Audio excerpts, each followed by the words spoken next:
Hey guys, hope you are well. So, welcome to the Anime Fictions 2.0. This is the story about what if Naruto and Shikamaru time travel. Hope you will love this what if. If you did, do subscribe for more awesome what if. Share with your friends and enjoy them. Check out the other videos I have created. Comment down your opinion. Share with your friends. So, without wasting any time, let's jump into the first part. Chapter 1. Is it over? Shikamaru's voice carried over the silent battlefield. The bloody, broken and burned remains of every ninja who fought bravely in the Fourth Shinobi War lay in the massive area that extended as far as the eye could see and further. Shikamaru Nara, chief strategist for the allied shinobi forces, personal advisor to the Rakudame Hokage and commander of the Anbu, were on his back staring up at the dark blood-red sky above. The clouds he had loved to look at had virtually disappeared from the world and darkness had taken hold. He was sporting a long gash starting at his right shoulder and making its way diagonally down to his left hip, was staining his ripped and dirty green flak jacket, and he could feel the last of his chakra trying to hold on. He was dying and he knew it. It's finally over. Naruto answered. He was the only person left to answer Shikamaru's question. The Rakudame Hokage, leader of the allied shinobi forces, Seal Master and Toad Sage and Jinchuriki of the Nine-Tailed Fox, was laying next to his best friend, his brother. His whole body was covered in blood and Naruto couldn't tell where the pain was coming from as all his nerves were being cut off. His chakra was just almost bad off as Shikamaru's was. He was dying and he knew it. It's been an honor, Shika. Naruto rasped out, turning his head to the side with the last of his strength to look at the Nara. Likewise Hokage-sama. No matter how troublesome it was. Shikamaru turned his head to face his Hokage with a small smile on his lips. Nar. I always knew you would be Hokage, even back in the academy. He admitted. Shikamaru. Thank you. Naruto whispered and tried not to tear up as he spotted a single tear make its way down the Nara's pale cheek, cutting through the blood and grime. Like hell I'm going to let you die. This war wasn't meant to end like this. Kurama growled from inside his and Naruto's shared mind space. If you want to leave, I can use the last of my energy to break the seal. You will be free. Naruto said back. Even his mental voice sounded drained. There is nothing left out there and I refuse to let you two die. As much as I loathe admitting it, you made life interesting. You and your friend may be ready to die, but I'm sure as hell not. Tell Shikamaru to hang on, we are going to stop all of this from ever happening. Kurama huffed, gathering his and his siblings' remaining chakra. Shika. The furball says he can stop this from happening. All of it. Naruto croaked. We have nothing else to lose, Kagaya and Zetsu took everything from us. I'll follow your lead like always, Hokage-sama. Shikamaru said with a hint of steel he used when ordering his Anbu around still heard in his hoarse voice. Do it. Naruto told Kurama. Rainbow chakra borrowed from the tailed beasts leaked from Naruto's stomach, reaching out and wrapping itself around the Uzumaki Namikaze and the last Nara. The chakra flared up and a large crack echoed across the mass grave for the fallen as the two dying bodies of the Leaf Ninja faded out of this plane. Slowly the battlefield started to fade away, the jutsu working, and the timeline was being destroyed, hopefully to never return. Fluffy white clouds softly floated across the bright blue sky as a slight breeze carried them. Leaves rustled across the hill overlooking Konoha and the Land of Fire, the wind gently caressing the two 12-year-olds who lay on the grassy hill sleeping deeply. Out of nowhere rainbow chakra engulfed their bodies and slight changes were made to the genin. The first genin was one Naruto Uzumaki Namikaze and the second was Shikamaru Nara. Naruto's seal lit up in like a color spectrum as it changed to match the same seal he got from Rakuto from the future, showing the Magatama beads instead of the seal his father had placed on him, and some predominant scars appeared on his body, including the scar from taking Sasuke's Chidori in the chest. Shikamaru only gained some scars, including the one from his shoulder to his hip that had been killing him ever so slowly in the future. They both gained their red Anbu tattoos on their upper left arms. Naruto's cerulean eyes opened and his whole body tensed out of habit. His eyes darted around taking in every detail, but at the same time not really seeing anything at all. Not until he landed on Shikamaru's 12-year-old body lying unconscious next to him. Shika. Naruto crawled over to his best friend and gently shook him. Wake up you lazy Nara, it worked. Kurama's jutsu worked. Naruto exclaimed taking in his own 12-year-old body and his kill me orange jumpsuit. Nar, you're too loud. Shikamaru groaned as he sat up, hand against his head. He blinked a few times and slowly took in his smaller body, Naruto's genin form, orange jumpsuit and Konoha that the hill was overlooking. Oh hell. Shikamaru stated. I know right. It's all still here. Everyone is still alive. Kurama did it. We can change everything. Naruto jumped up onto his feet and started to pace, hand going up to grip his spiky blonde hair. His words exhibited excitement, but his actions expressed his worry and uncertainty. Shikamaru could easily pick up on his hidden feelings behind his words and actions. The Nara picked himself up off the ground. He dusted off his brown pants and grabbed Naruto by his shoulders and locked eyes with him. "Okage-sama, you need to breathe." Shikamaru said a phrase he used a lot during strategy meetings for the war whenever it all overwhelmed the still too young Hokage. Naruto took a deep breath in and released it. He repeated this several times before he relaxed and flashed that bright smile of his at Shikamaru. "Thank you, Shika. We need to think about this logically." He guessed at what the Nara was going to say next. "Logically? Kurama sent us back to the past. There is nothing logical about that. Do you know how he did this?" Shikamaru raised an eyebrow and the two lowered themselves back onto the hillside. The duo gazed at Konoha silently, taking in every detail they could. From the slitted pupils Naruto was sporting, Shikamaru knew the blonde was talking with the nine tails. A sudden release of air drew Shikamaru's attention back to his Hokage. "I can't get to his area of our mindscape. I think whatever he did drained him of almost all his power and right now he is laying dormant." Naruto reported back as his pupils returned to normal. "If we are truly back in the past, then we need to assess where our abilities are at if we traveled with our chakra, skills and whatnot. Tomorrow we can plan out what we need to do if we are to change the future," Shikamaru suggested. "Got it. Training Area 11 is usually empty." Naruto stood up and Shikamaru followed closely. "Hi." Naruto shouted after a few steps. "This isn't Jinjutsu. So this is really happening?" "I guess it is." Shikamaru nodded after doing a Jinjutsu check of his own. "Hold on." Naruto quickly drew out a seal on some spare paper and a brush he found in his pack. He placed one of the seals on his left thigh, the seal sinking under the fabric, and did the same to Shikamaru. "This will disguise our chakra so they are back to the way they felt during our genin years. I knew I would wear off on you." Shikamaru smirked and the blonde slugged his brother's arm good naturally. The two headed toward said training ground. They could have run there, but they just opted to walk through Konoha instead to take it all in. Shikamaru walked just slightly behind and to the right of Naruto, his usual position in the future. His eyes darted around the village, subconsciously taking in any and all threats and escape routes. By doing this, he saw the hate-filled glares that were sent Naruto's way, along with some parents pulling their kids away from the orange-clad genin. "Leave it, Shika. It doesn't faze me anymore." Naruto's voice pierced Shikamaru's rather destructive train of thought as he knew exactly what the cage user was thinking. "How you are still loyal to a village that hates you and beats you is beyond me." Shikamaru grunted, shoving his hands in his pockets to keep up his slacker image and to keep himself from pulling out a kunai and gutting everyone who glared at his brother, his Hokage, like he was worse than dirt. "It's in my blood, but my precious people are here and I could never leave them." Naruto answered smoothly and Shikamaru only grunted once more. Shikamaru personally thought that the yellow flash and the red-hot habanero wouldn't mind gutting a few of these villagers for the way they treated their son, but he held his tongue. The duo arrived at the empty training ground 11 and with hardly a look exchanged between the two before the time travelers instantly pulled out kunai and shuriken. The genin threw them towards nearby tree trunks to get an idea of where their accuracy lay. Surprising both of them, their weapons hit dead on with almost 10/10 accuracy, much like their aim in the future. "If our accuracy with kunai and shurikens are this good, then our kenjutsu must have come with us as well." Shikamaru surmised and glanced over to see Naruto had hinged a kunai into a basic katana and was swinging it around in a graceful arch. "That's an affirmative." Naruto nodded as he let the hinge disappear and he dropped his kunai back in his leg holster. "Let's give our ninjutsu a shot." Shikamaru stepped back as Naruto did his signature hand sign. "Age Bunshin no Jutsu Shadow Clone Jutsu." Naruto intoned and the training ground became filled with 100 of orange-clad Narutos. "How many did you aim to make?" Shikamaru asked amused as he was currently being held above the head of one of the clones. "I was striving for 10. Naruto huffed and Shikamaru's eyes widened. "You tried for 10 and you got 100. Shikamaru felt the urge to slap his forehead. "Yeah. Looks like our chakra control is shit, eh?" The blonde laughed loudly. "Hajime no Jutsu Shadow Possession Jutsu." Shikamaru made his signature hand seal and watched as his shadow stretched out over the entire training ground, catching every single one of the clones, plus some falling leaves. He managed to keep it for a full minute before he felt a strain on his chakra and he released it. "You 2, Rasengan. You 4, Rasen Shuriken, and you try out the Hiraishin no Jutsu Flying Thunder God Jutsu." Naruto ordered with ease as the unneeded clones disappeared.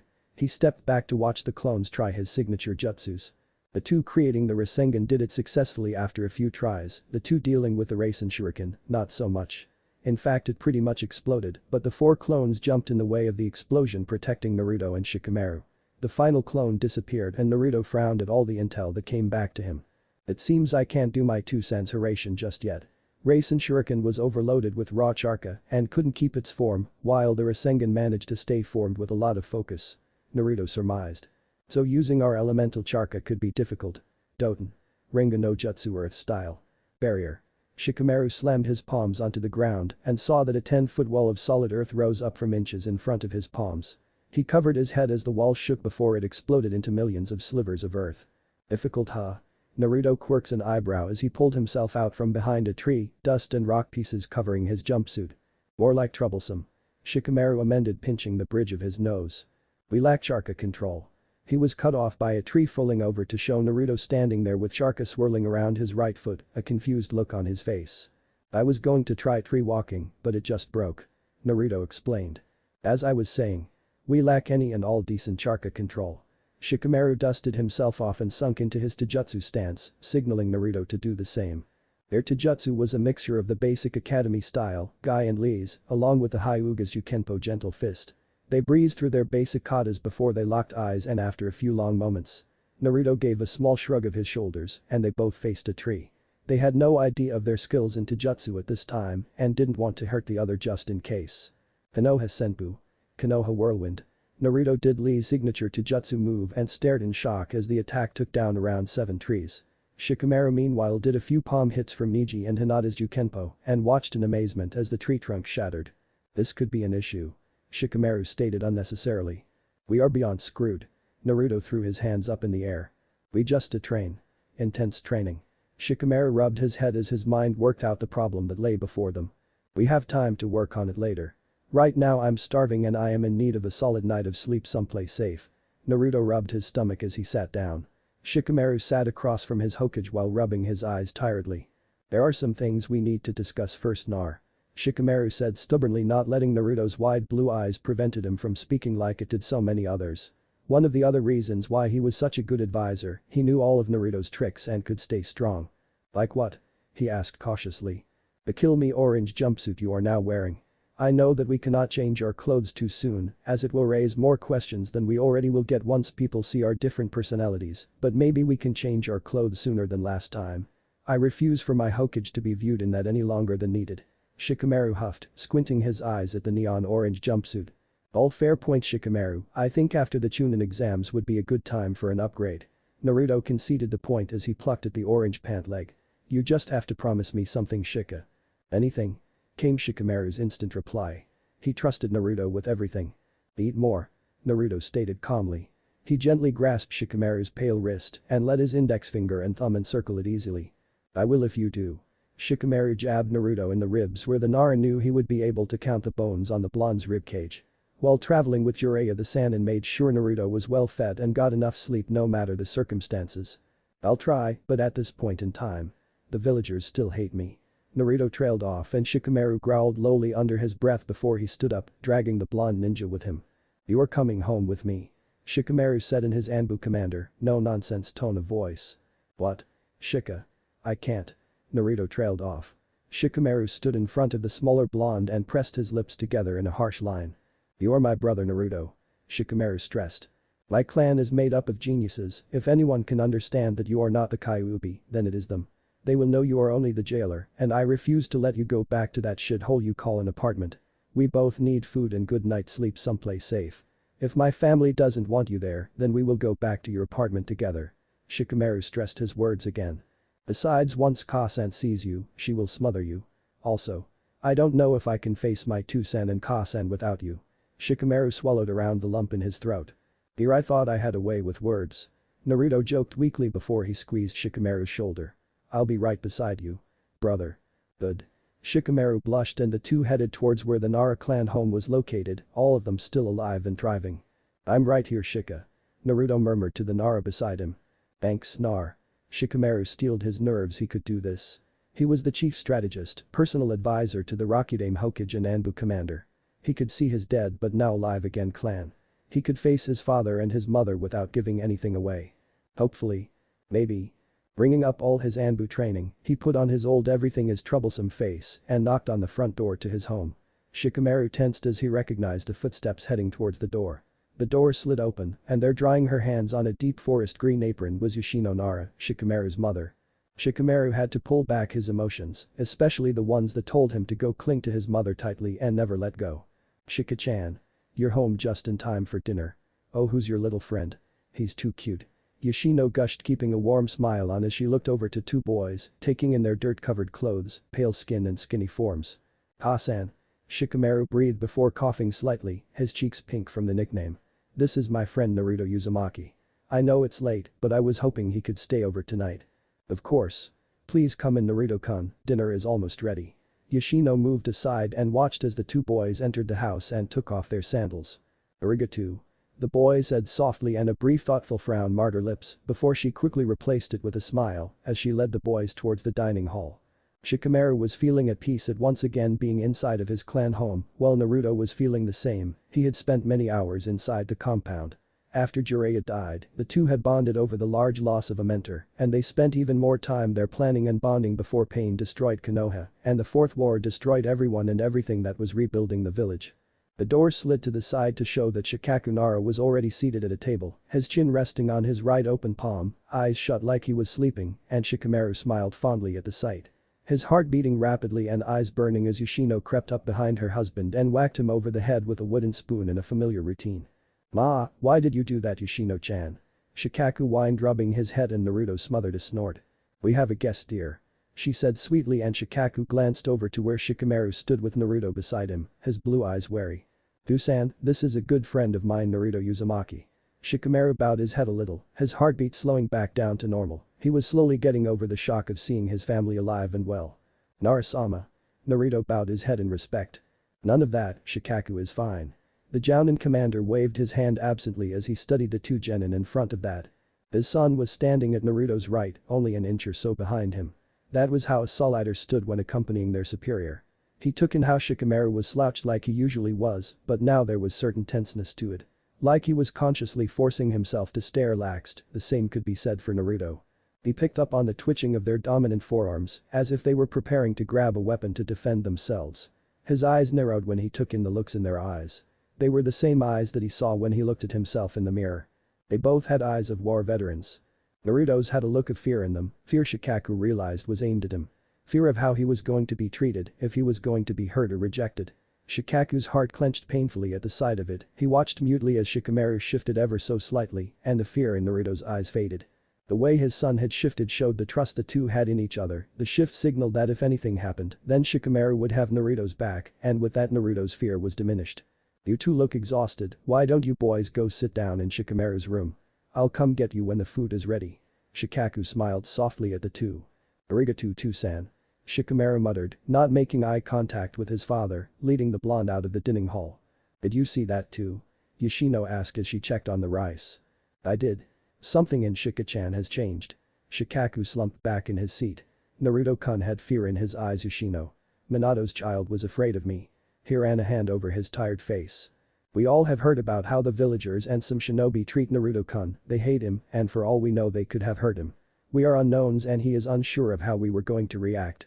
All we can do for now is to show Naruto-kun that we mean no harm. Besides, he seems to bounce back quickly. Did you see what he did to the Hokage monument? That was pure Kushina."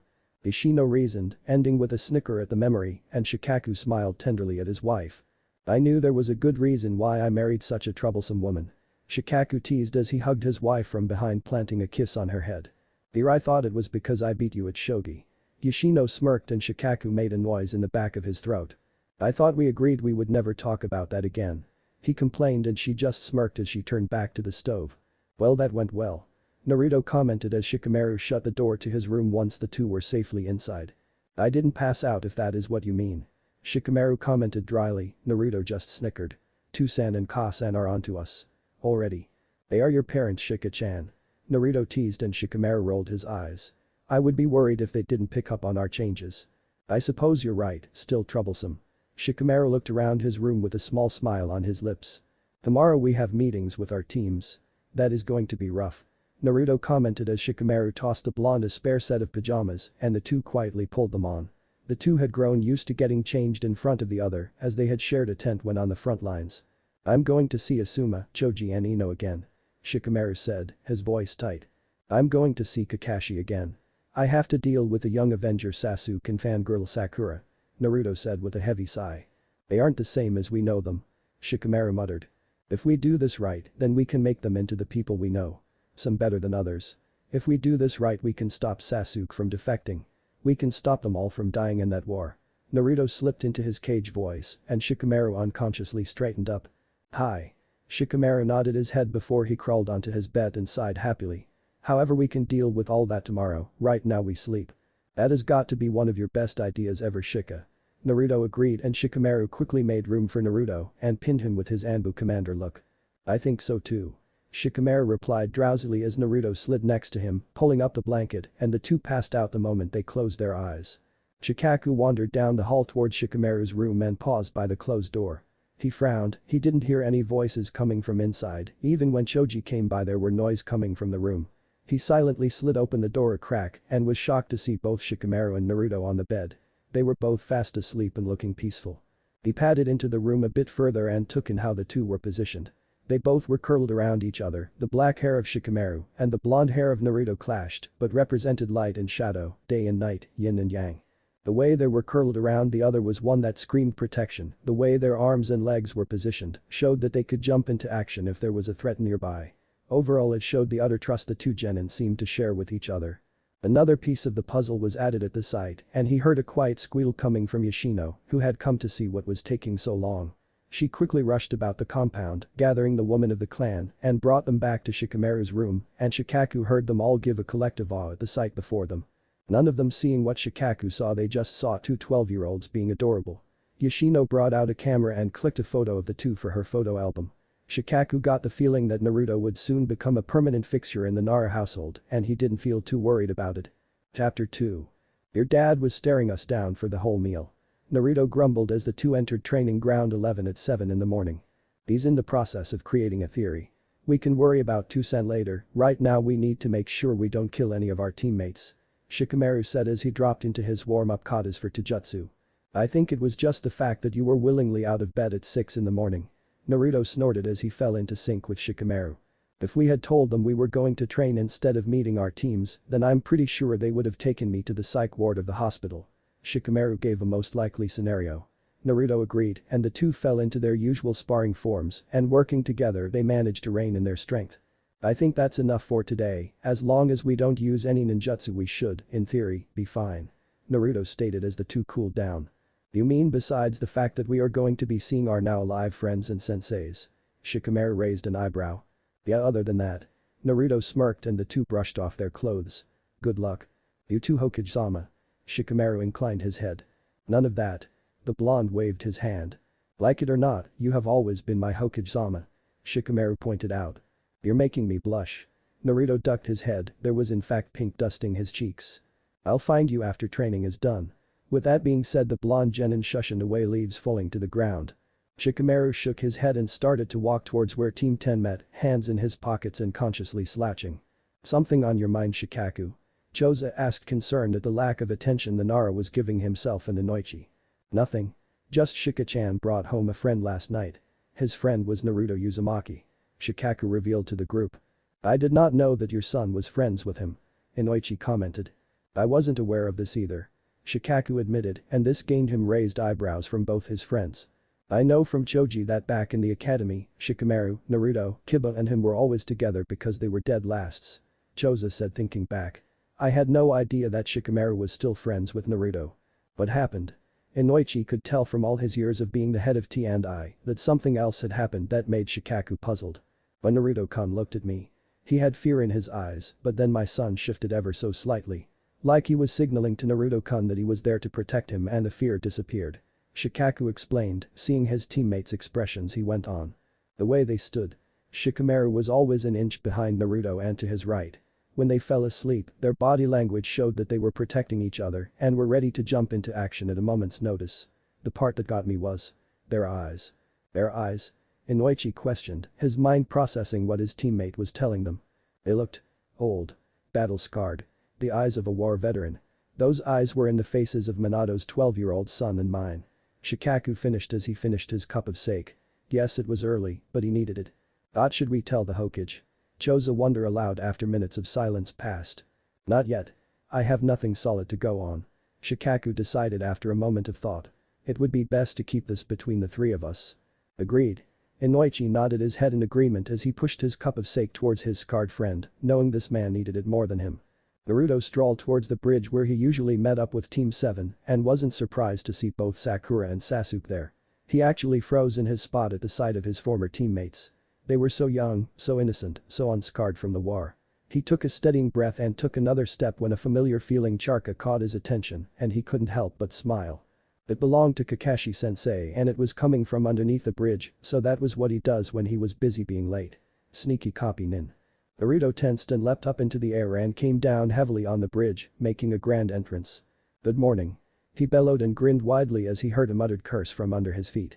Naruto you baka. Sakura shouted and Naruto let himself be whacked over the head just for old time's sake. He forgot that before her training her hits were soft. Dope. Sasuke hissed, rubbing his ear. Don't be like that Sasuke team. Naruto teased, pushing back all feelings of betrayal when he saw the Uchiha. Just wanted to wake you two up a bit. Well we're awake now aren't we? Sakura huffed crossing her arms annoyed and Naruto smiled softly at her. Sorry Sakura-chan. He tacked on the chan as he had stopped using it when they grew close.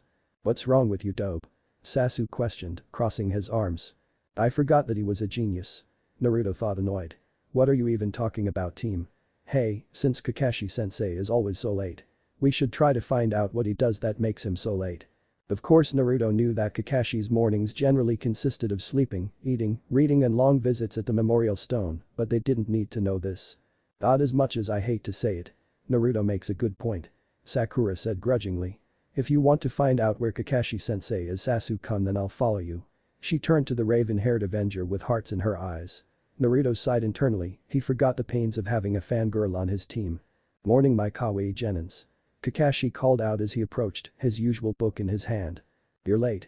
Sakura shouted and Sasuke just rolled his eyes at his sensei.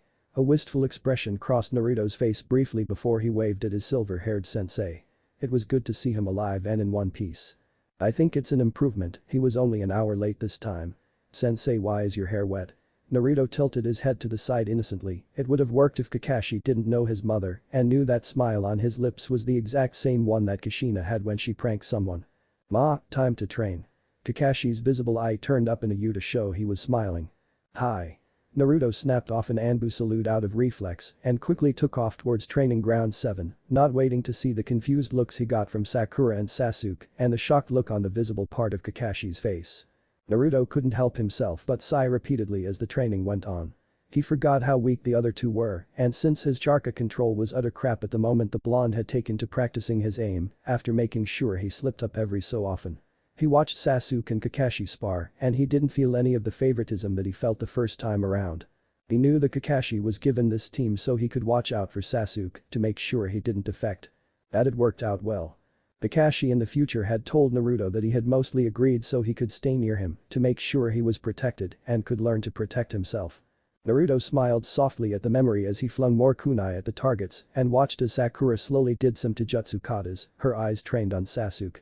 He sighed again, knowing he should help her with her taijutsu, but at this point in time she would just shout at him. This Sakura wasn't the same one he fought side by side with in the war. Naruto quickly forced himself off that train of thought before he could remember the images of what she looked like when he found her body. Your aim is improving Naruto. Kakashi spoke up, the blonde nearly face planted. He had been lost in thought and had missed the copy nin approaching. Ah, thanks sensei. Naruto beamed at the praise before throwing his final kunai with deadly accuracy. Sensei, I was wondering about something. If I can make Kage Bunshin shadow clones, can I make Shuriken Kage Bunshin Shuriken shadow clones? Naruto tilted his head to the side as he pulled out a few shurikens. Hi, I believe you will be able to do this technique Naruto. Kakashi looked down at the blonde startled before he recovered and encouraged the smaller version of his old sensei and the jounin explained the theory behind it. I'll nail it by training tomorrow sensei, Dadabeo. Naruto stated firmly before throwing on his old saying with a huge if albeit forced grin. I'll be looking forward to it. Kakashi patted Naruto's blonde hair and the genin blinked shocked at the gesture but took it in stride and beamed up at the silver-haired jounin before the copy nin moved over to help Sakura. Now I have to nail it by tomorrow, ah man. Naruto muttered to himself.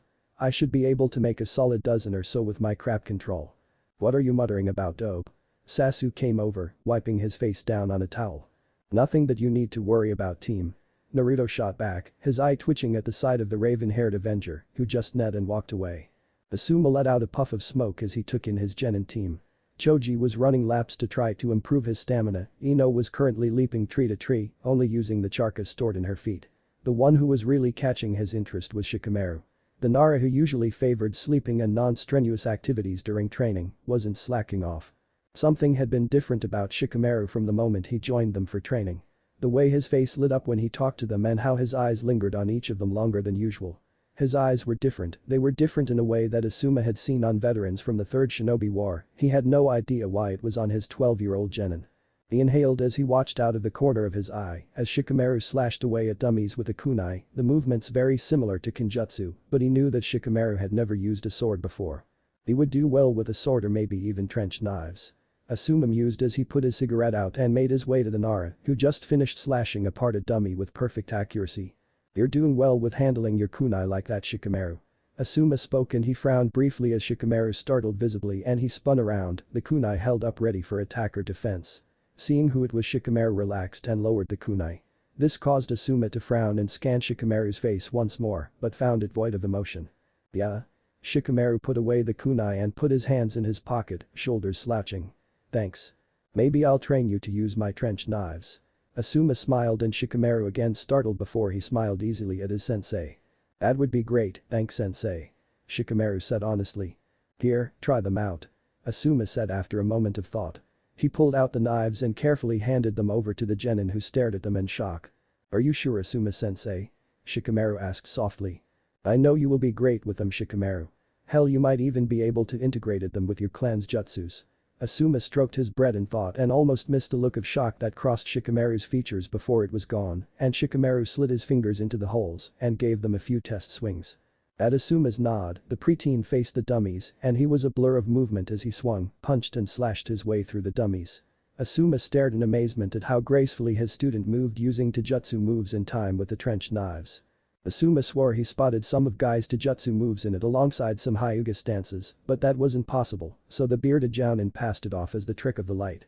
"How was that?" Shikamaru asked, panting slightly. "You looked like you were using those for years." Asuma said truthfully. "I've just seen you using them and figured that using taijutsu with them would be easier than using any other kind of jutsu with them." Shikamaru said, shrugged his shoulders. He gently removed the trench knives with reverence and handed them back to his sensei. "We should play shogi when you have time." Asuma changed the topic, sensing he wasn't going to get anything else from the Nara. "I would like that, Asuma-sensei." Shikamaru smiled and Asuma spotted the same look enter his student's eyes from before. "Are you okay, kid?" Asuma placed his hand on Shikamaru's shoulder in concern. "I'm great actually, sensei." Shikamaru gave his sensei a true smile. "I'm glad. Come on, let's go save Choji before he collapses. I don't think he's supposed to turn that shade of red." Asuma chuckled. "Right behind you, sensei." Shikamaru nodded agreeing. "Follow me, my kawaii genins." Kakashi called out half an hour later, orange book back in his hand. "What are we doing, Kakashi-sensei?" Sakura quickly walked beside Sasuke, who just ignored her. "The Hokage wants to see us," Kakashi stated as the group made their way through the village. "Another mission?" Naruto forced himself to almost shout in excitement. "I don't think so, Naruto." Kakashi shook his head fondly at the loud blonde. "Aw." Naruto pouted and quickly stiffened, masking his face to become one of indifference as harsh whispers and hurtful words started up around him. "Demons shouldn't be so loud, they shouldn't be seen or heard." One man growled at the passing genin. "Too bad he didn't die out on that last mission of his."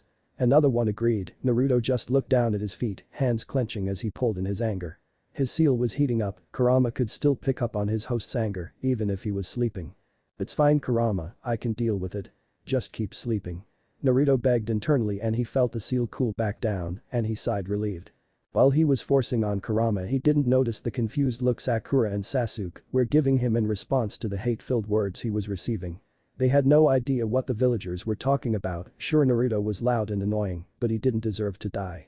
Kakashi on the other hand was fuming, he knew exactly what the villagers were talking about and he had to grit his teeth together to stop himself from doing something drastic, like for example slitting their throats and hiding the bodies.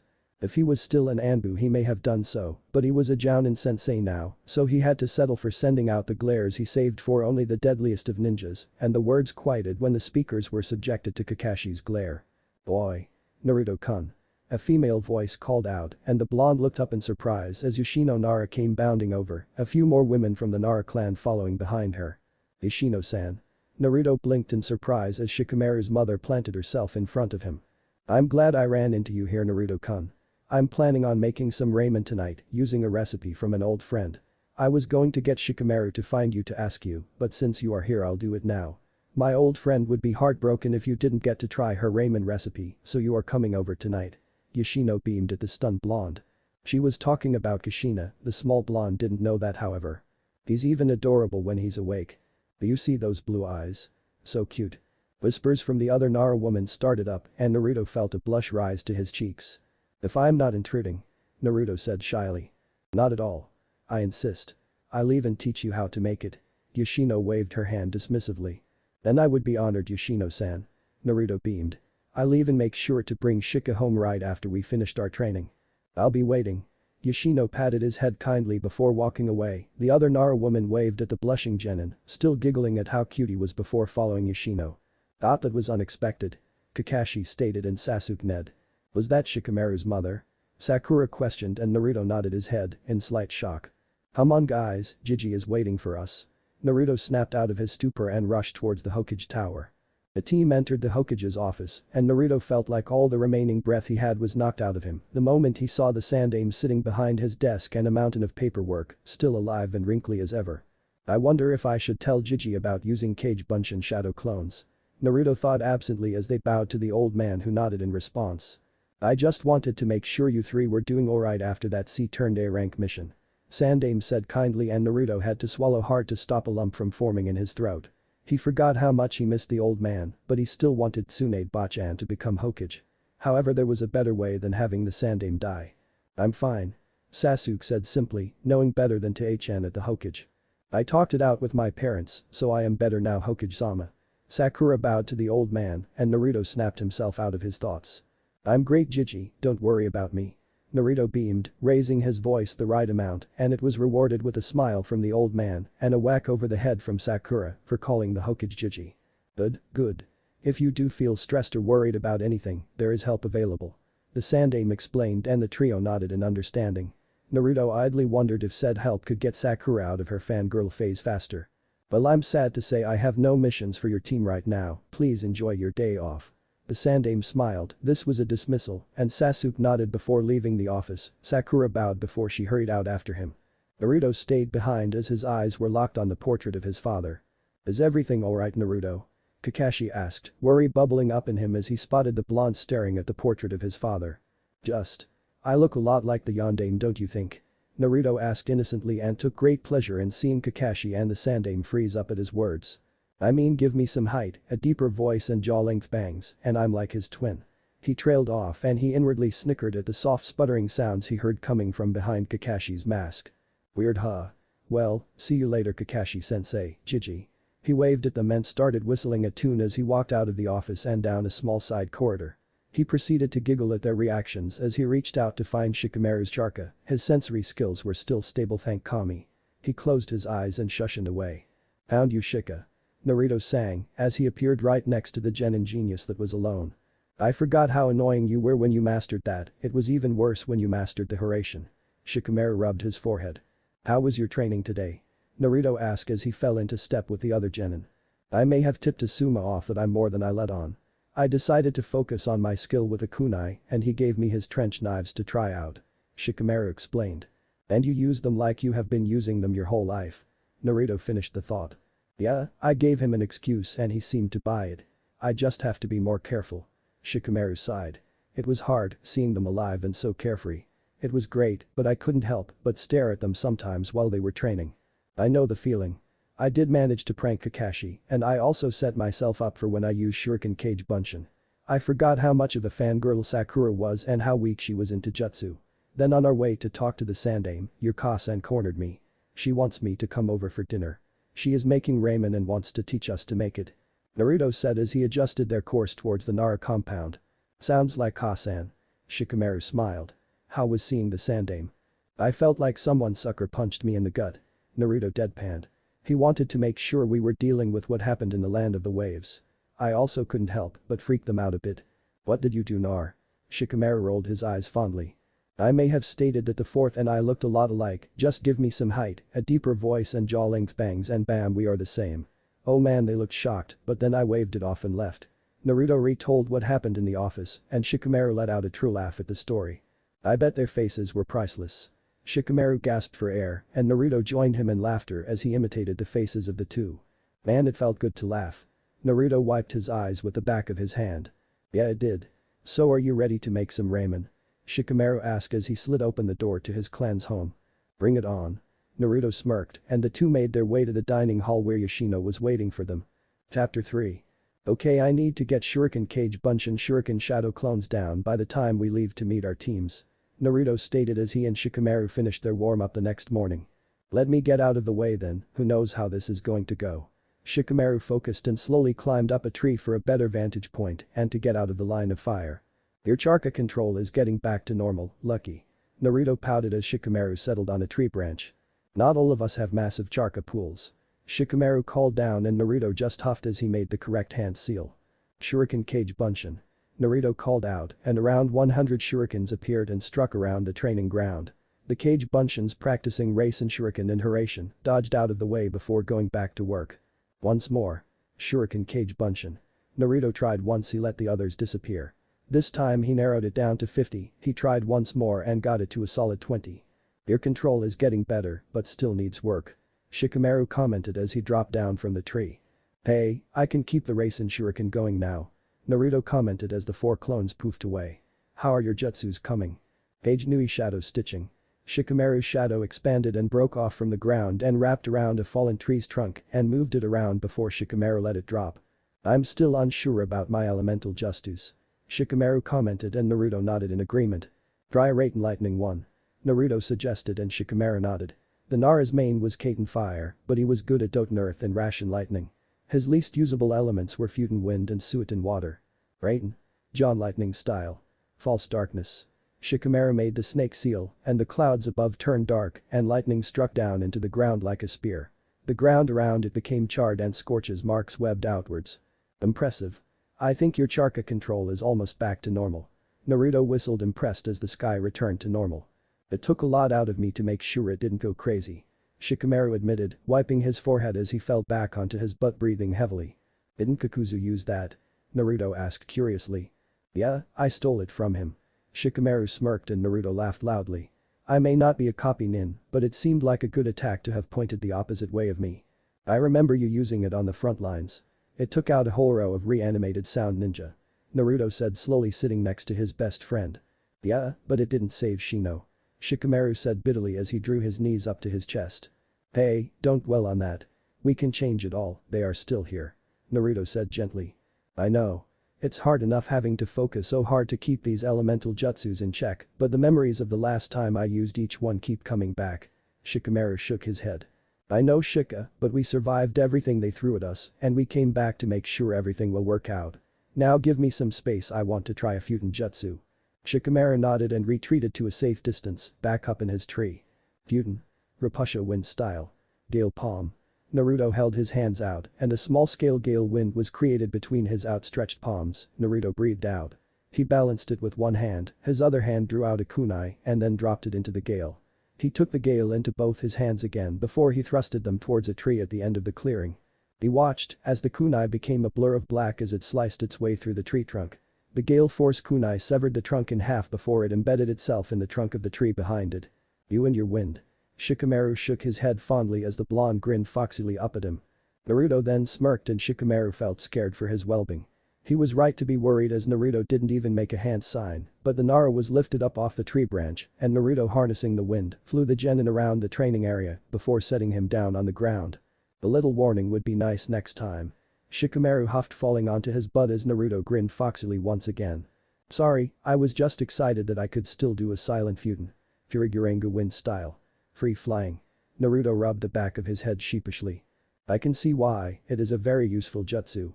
Shikamaru said remembering back to the front lines where Naruto used that jutsu to pull up some enemy ninja and drop them right into the line of fire from the allied shinobi forces. If we keep practicing, at this rate we will be able to control our strength and chakra better than before. Naruto rummaged around in the backpack he brought with him. Planning to work on some seals. Shikamaru asked, seeing the blonde pull out a book, a brush, ink and some paper. "And let the top seal master get rusty, can I?" Naruto asked, his voice flat as he opened the book. "Have you tried using your chains yet?" Shikamaru asked quietly. "No, I know for a fact that without Kurama's chakra, there is no way I can hold even half a chain stably outside of my body." Naruto sighed as he put the finishing stroke on a seal, setting aside to wait for the ink to dry. "That, and if you suddenly had Kyuubi red chains erupt from your body, people will put the pieces together about your mother, and we don't want that coming back to us." Shikamaru theorized as he practiced throwing his shadow around the clearing, catching leaves as they fell off of the remaining trees. "That too." Naruto quirked a smile, then he infused a stack of seals with his chakra. "The Chunin exams are approaching. We have to make sure Orochimaru doesn't mark Sasuke, that Gaara doesn't release Shukaku, and that the invasion doesn't take us off guard like last time." "Do we have any idea what is going to happen when you and Gaara meet?" Shikamaru asked quietly. "Uzi is still fast asleep, so we can only guess what may happen." Naruto shrugged his shoulders. "Best case scenario, he doesn't flip out during his fights. Worst case scenario, he tries to kill me the moment he meets me." "Is that why you are making that barrier seal extra powerful by infusing it with your chakra and blood?" Shikamaru questioned. "Nothing gets past you," Naruto said fondly. "This seal will trap Shukaku in case he goes get free, it will paralyze anything inside of its area excluding the creator. Then I can get in close and fix his horribly created seal." "And my cage Nui, get in?" Shikamaru asked seriously. Yes, I added that part, I knew you would want to be able to help. If you use one of your cage jutsus, then the effects of the paralyzation will increase and make it easier for me to fix his seal." Naruto nodded. "You know me so well." Shikamaru smiled. "I should hope so, Shika." Naruto smiled back before he finished the barrier seal.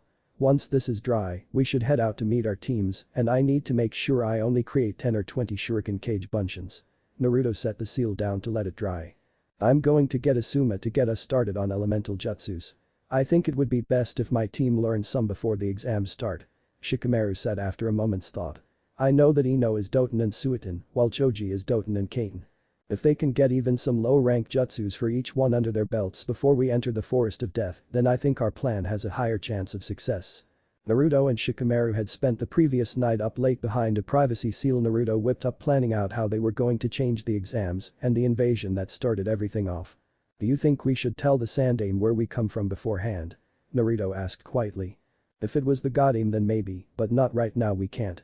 Not in these forms anyways. If we pull this off then the other forms can warn him of the coming troubles, going off the fact that we have seer blood in our veins," Shikamaru said after a moment of thought.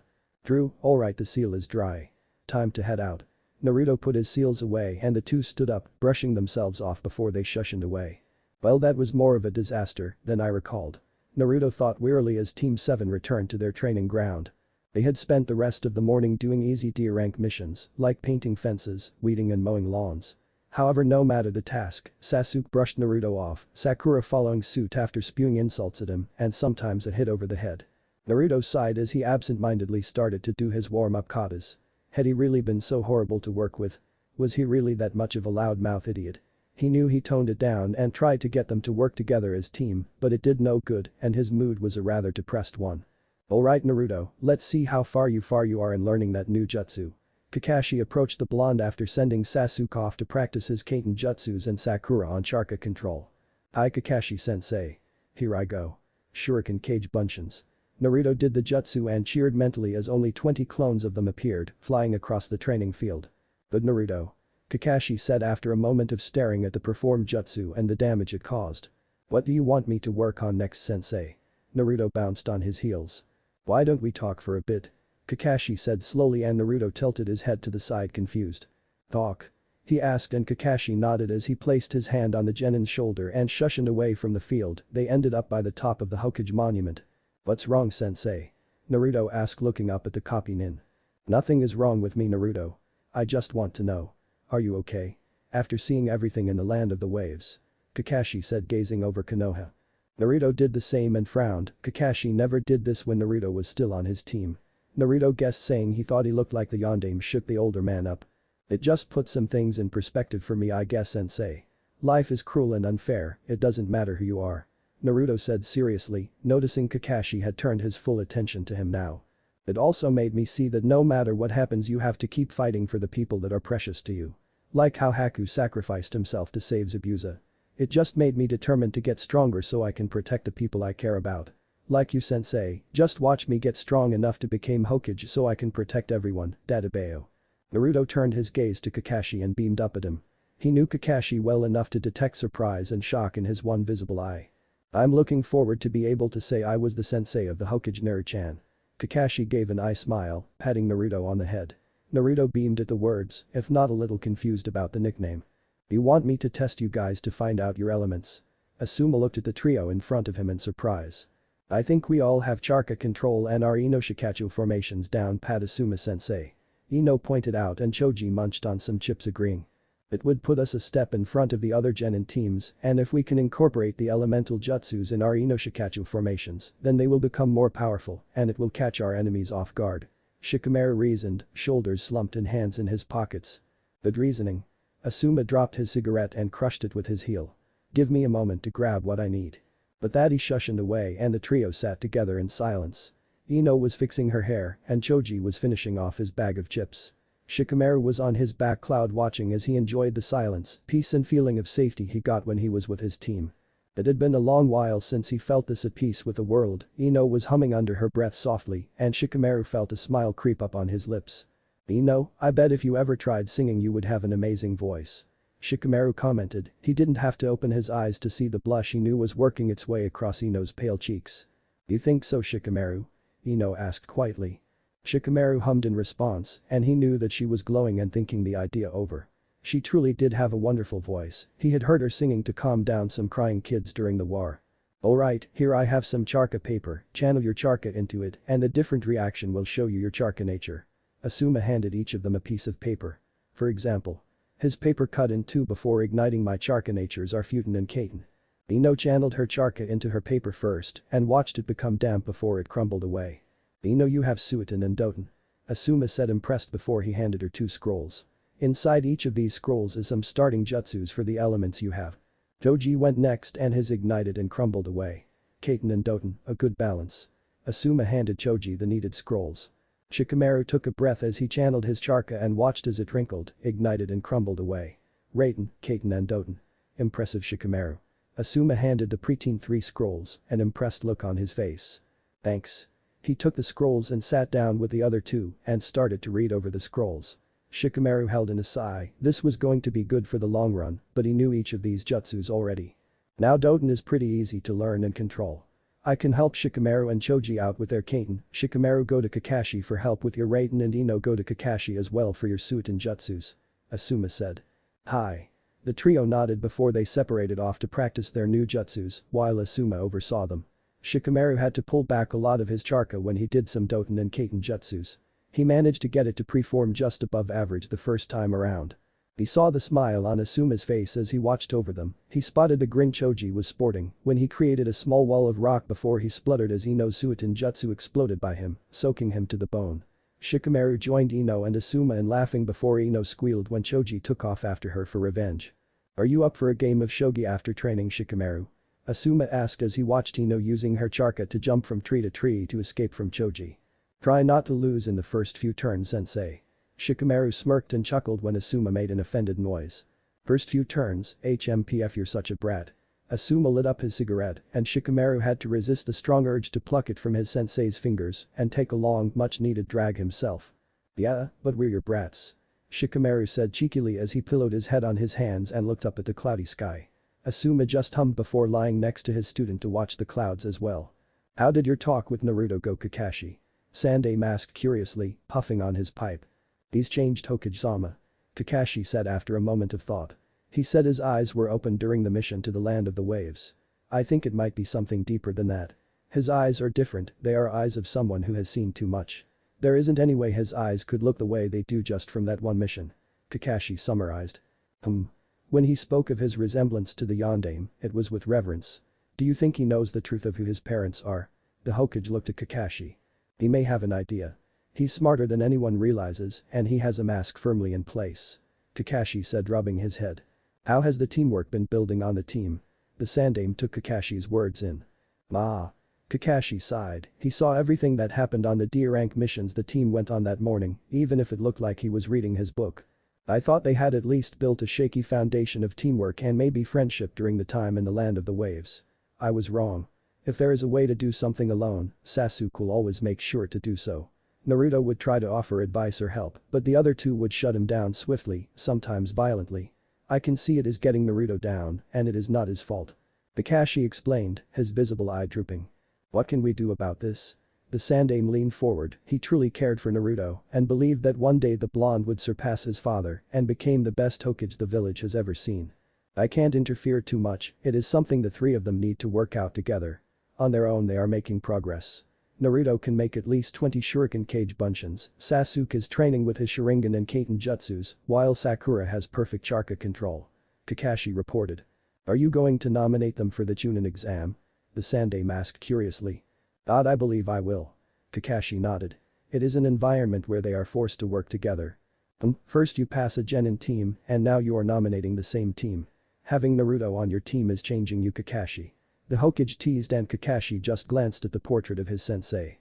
I guess he is. Kakashi said softly and the Hokage just puffed knowingly on his pipe. How are you already beating me? It's only my 5th turn. Asuma asked Shikamaru confused as the two sat inside the Nara compound by a shogi board. Pure talent, Asuma-sensei. Shikamaru said dryly as he made his next move on the shogi board. He couldn't help but feel extremely happy, he was playing a game of shogi against his sensei once again. He never thought he would be able to do so again, but here they are. Shikaku had come by and watched the game for a few turns, sending a knowing smirk at Shikamaru before patting Asuma on the shoulder, wishing him luck. When Kurama woke up, Shikamaru really owed him one. Hey Shika, have you seen Chiyohime? Naruto walked out into the courtyard in a pair of black pants, sandals and a t-shirt with the Nara clan symbol on the back. No, why are you looking for her? Shikamaru adjusted his ponytail as he took in Asuma's stunned expression at seeing Naruto in his home, wearing Shikamaru's clothes. I promised that after training I would play with her. Naruto waved at Asuma cheerfully. Naranai-chan. I found you. A black-haired 5-year-old girl flung herself out of the tree in the courtyard and into Naruto's awaiting arms. She giggled like mad as she hugged him before scurrying up onto Naruto's shoulders, little fingers clutching his blonde hair. There you are, Chiyohime, why were you in the tree? Naruto asked amused. I was watching Shika-chan beat Asuma-sama in shogi. He's going to lose in 2 more moves. Chiyo reported gravely. Asuma's eyes snapped back to the board. Aw man, she is right. She is a Nara. Shikamaru said, his voice tinged with pride. Naranai-chan, Ka-san told me that we were going to help herd the deer today. Chiyo pulled at Naruto's hair to steer him towards the door that led down towards the forest. Right away, Chiyohime. Naruto responded with a smile before he took off running, leaving high-pitched giggles in their wake. I didn't know you knew Naruto-kun so well, Shika-chan. Asuma commented teasingly as he and Shikamaru reset the board for a new game, without even verbally confirming they were going to have another one. Yeah well. Once you get to know him, you don't really want to let him go. Shikamaru said non-committedly, knowing that Asuma was fishing for information and he would play his game and win. He did however let his eyebrow twitch at the use of his family nickname and that earned a chuckle from his sensei. How long have you two known each other? A while. He seems to be integrated into your clan. He pretty much lives here now. Ka-san saw what his apartment looked like and literally packed his things up and moved him in. Huh. I win. Huh. Want to try again, sensei? I'll beat you one of these days, Shika-chan. A thin eyebrow twitched violently. Chapter 4. What do you think Kakashi-sensei is going to have us do today, Sasuke-kun? Sakura frowned over the Uchiha as per usual.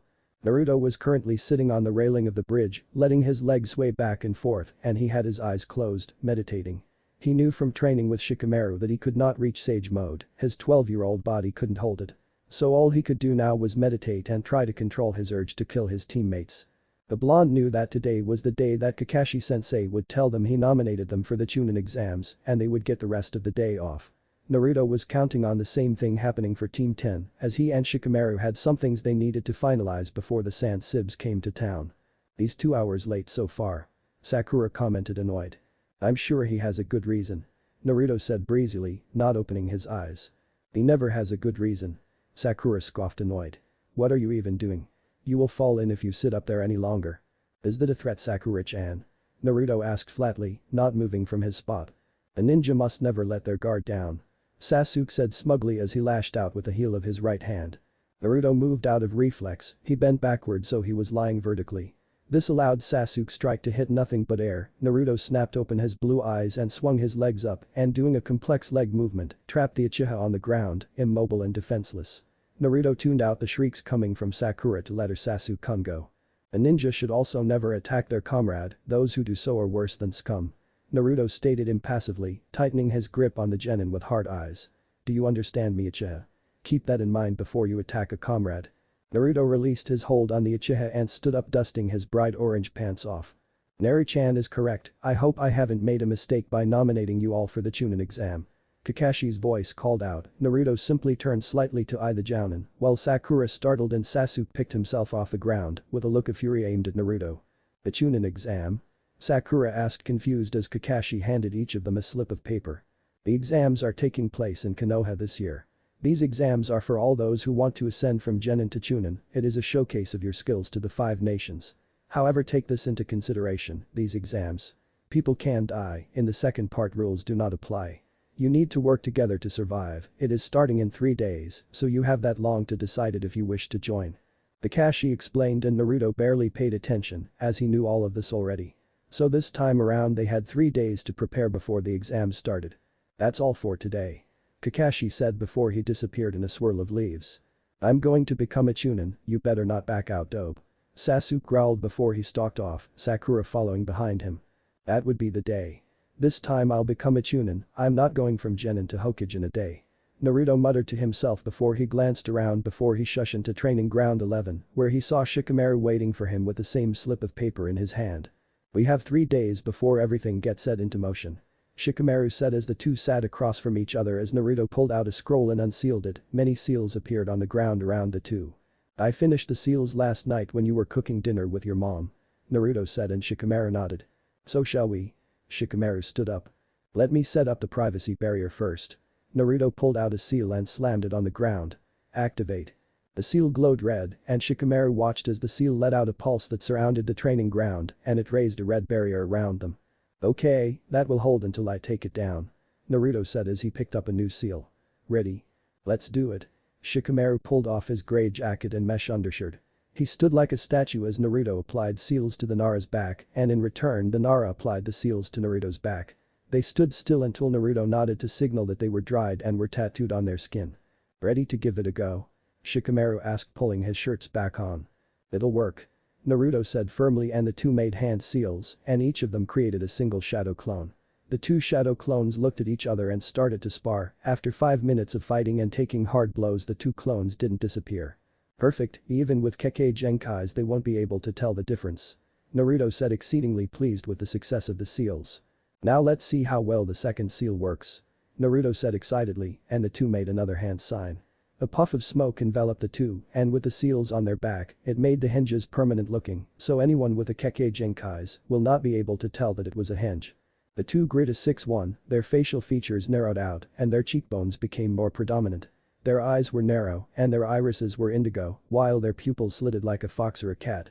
Their hair was now crimson with jaw-length bangs framing their faces and it reached past their shoulders. One had his hair pulled up in a high ponytail and the other one had his hair braided and resting over his right shoulder. The one with the ponytail wore black shinobi pants and matching sandals. He wore a armored mesh short-sleeved shirt, over top of it was a long-sleeved hooded crimson-red cloak and a katana was slung across his back and 2 trench knives were attached at his waist. The one with the braid also wore black shinobi pants and matching sandals. He had on a plain black long-sleeved shirt with a short-sleeved hooded crimson-red cloak. His katana was attached to his waist. His hands were covered in black fingerless gloves with silver armor embedded over the knuckles. We look damn good, Shika. The one with the braid commented. Damn good, Nar. Shikamaru smirked. Or should I say Akira? Right, you are Aikido. These basic katanas will have to do until we have a chance to get back our real swords.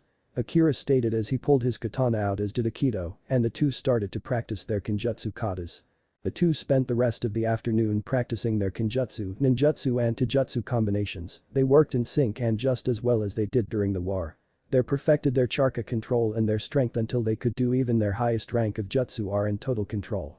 Meanwhile their genin clones practiced as well, and by the time the sun started to set the areas around them were destroyed, but the people within the barrier were extremely pleased. This could actually work. Aikido said after as the two cooled down. Don't sound so surprised. Akira grumbled. You're still a knucklehead. Akito reminded his twin. And you're still a genius, let's not dwell on things we both know already. Akira snorted. When we meet Gaara and Orochimaru in the Forest of Death, should we be in these forms or in our normal forms? He flipped his braid back over his right shoulder. We can't show these forms too soon. They will know that we aren't genin, so we will have to risk showing some of our true skills. Akito reasoned and Akira nodded and snapped his fingers. The two became covered in smoke and the hinges dropped down and they became their normal selves again. They both snapped their fingers and their permanent clones disappeared in puffs of smoke. Ready to head home, Nar? Shikamaru stretched his arms above his head. Yeah, I'm helping your mom cook this time. I think your dad is going to try to wrangle you into a game of shogi. Naruto commented as he dropped the barrier and stuck the seal back into the stack he had before he sealed them into his scroll once more. I know I can beat him, but if I don't give it my best, Toussaint will know. I can't believe that my own father has become so troublesome. Shikamaru sighed as the two headed towards the Nara compound. You know they wouldn't mind if you called them Ka-san and Toussaint. Odd, I've never really got to say those words to anyone before. I mean, I said it to the Charka memory of my parents, but that was it. Naruto explained slowly. You would feel like you are betraying them if you called my parents Ka-san and Toussaint. I don't think that the Yellow Flash and the Red Hot Blood Habanero would mind if you did. They would just want you to be happy. Shikamaru tilted his chin upwards and Naruto's gaze sat upon the head of the yondaime on the hill. You're right. He blew out a puff of air. Of course I am, now come on. Shikamaru opened the front door and the two entered, towing off their sandals. Welcome home Shika-chan, Naru-chan. Yoshino sang as the two entered the dining hall. Hi Ka-san. The two said in sync and Yoshino beamed at how Naruto called her Ka-san. Are you ready to learn a new dish tonight, Naru-chan? Yoshino asked and the blonde nodded looking excited. You got that nickname from Kakashi-sensei, didn't you? Naruto asked dismayed, planning to prank his sensei. The mother never reveals her sources. Yoshino placed her index finger on her lips, winking at him.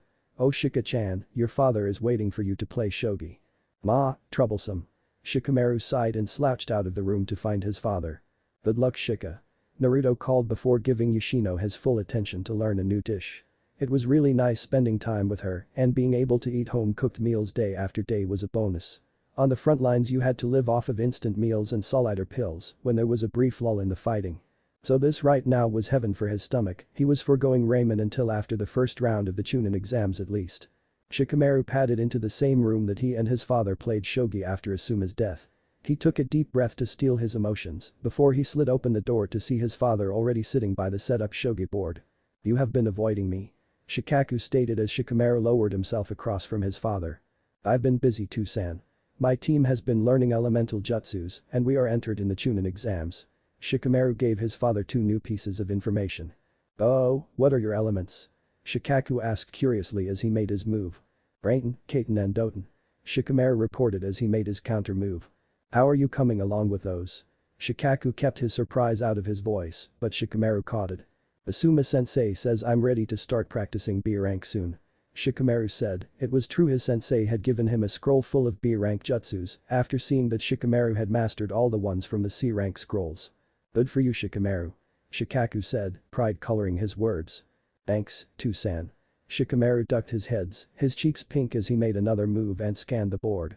If he kept playing the way he was then he would beat his father in 3 moves. So Ino-chan hasn't been trying to get a later meeting time out of your sensei yet? Shikaku asked as he made another move. She's tried, but when Asuma-sensei said he was thinking of nominating us for the Chunin exam she stopped. Shikamaru thought fast. Shikaku hummed and frowned as he took in the move his son just made. It was amateur at best and he quickly made his move, beating his son. Good game Toussaint. Shikamaru studied the board like he was trying to see how his father beat him. Is something troubling you Shika-chan? This wasn't up to your usual standards. Shikaku commented, leaning his elbows on the corners of the shogi board. The Chunin exams. Shikamaru said slowly, it wasn't a lie. He was worried about Orochimaru and the invasion. He was worried about meeting their Kazukiage and seeing Temari again, his feelings for her were still messed up even with going back to the past. Your team's teamwork is one of the best I've seen. That is what these exams are about, just combine your skills and you will be fine. Shikaku said in his own encouraging way. Thanks for the advice Toussaint. We better go make sure Ka-san and Nar haven't burned down the kitchen yet. Shikamaru stood up and brushed off his pants. You go ahead, I'll put the board away. Shikaku waved his hand and Shikamaru bowed his head before he walked out of the room. Shikaku turned back to the board and examined the game. His eyes narrowed and he clicked his tongue as he spotted the strategy his son had in place before he made that amateur move. If Shikamaru had kept going on his strategy then he would have won the game in 3 moves. He ran his conversation over in his head as he crossed his arms, hands in his large sleeves. He frowned, he didn't recall Inoichi saying anything about Ino complaining about getting up for training at 7 am. He also had seen Asuma in the village at 8 am some mornings when Shikamaru and Naruto had left for training. Things were not adding up and it was only adding to the puzzle that had began forming the moment Shikamaru had brought home the Kyuubi's Yinchkriki. Shikaku balanced his chin on the front of his hand and stared thoughtfully at the board. Shikamaru's style had changed, it was more aggressive while defending almost perfectly mirroring a war plan. Maybe the Chunin exams will shed some light on it. Shikaku sighed as he started to clear the board. He stopped his movement when he noticed that the king was guarded to the maximum, like the whole strategy was based around protecting it. He shook his head and finished clearing the board and headed towards the dining hall to eat with his family. Naruto was included in his family now. He may not be a full-blooded Nara or even one by marriage, but he was Shikamaru's brother and therefore his son, so if anyone tried to harm either of his sons the Jounin commander would not hesitate. He stepped into the kitchen to see Shikamaru's eye twitching as Naruto, Chiyo who was placed on the blonde shoulders, and Yoshino laughing uproariously at the genin, and he smiled, yes he would do anything to protect his family. Chapter 5. Are we done yet? Shikamaru asked the blonde, his arms loaded down with bags. Ah-sen gave us a long list, we aren't even halfway through it. Naruto shook the piece of paper, the long piece of paper. Now that she has 2 students, she has been poring over all her cookbooks. Shikaku said amused at the sight of the 2 boys, both burdened with bags of food like he was. She's a slave driver too san, I've burned myself more cooking than I did when I was learning how to use explosive tags. Naruto grumbled as they walked down the street of the busy marketplace, face impassive at the harsh glares and words sent his way. However they were considerably less because the head and the heir of the Nara clan were flanking him, Shikamaru automatically on Naruto's right. Shikaku had taken note of this and let his son stay where he seemed most comfortable, and if that was where a Soul Eater usually stood when walking with his superior, then so be it. The head of the Nara clan would find out the truth soon, he always did. Are you seeing this Kakashi? Asuma blew out a stream of smoke. Usually seeing is believing, but even I'm having a hard time believing this. Kakashi leaned on the railing on the roof of one of the stores that overlooked the marketplace, his visible eye trained on his blonde student. Said student was currently food shopping with Shikaku and Shikamaru Nara. I knew that Naruto was integrated into Shikamaru's clan, but I didn't think he was this integrated. Asuma scratched his beard and told Kakashi of what he saw that day when he played shogi with Shikamaru. The 2 Jounin senseis watched as Naruto said something, Shikamaru laughed and elbowed the blonde, while Shikaku shook his head fondly and ruffled both the boys' hair. We should invite our teams to dinner to gauge their relationship. Kakashi said slowly, a plan forming. That is a youthful idea, my eternal rival. I shall inform my team to meet your other youthful teams at 7 tonight at the usual BBQ place. Guy shouted from behind the 2, startling the bearded Jounin and the silver-haired Jounin sighed at the loud voice. Looks like it's happening then.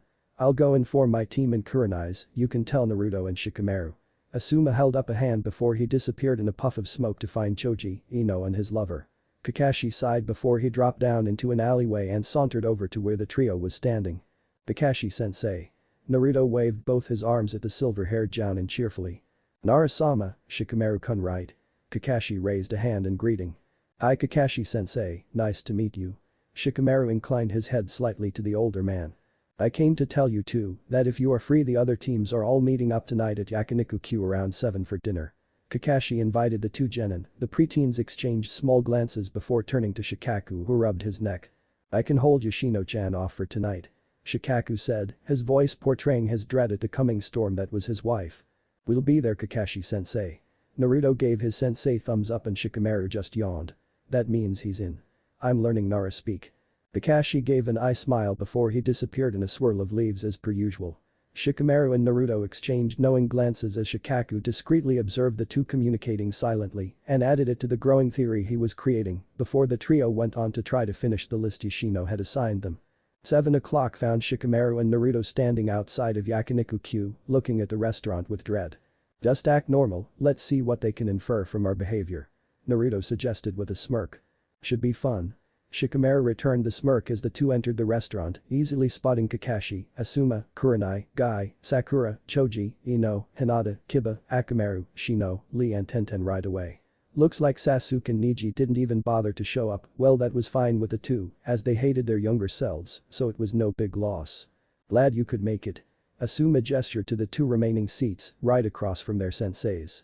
Shikamaru raised a hand in greeting and Naruto beamed as the two slid into the seats and looked around the table.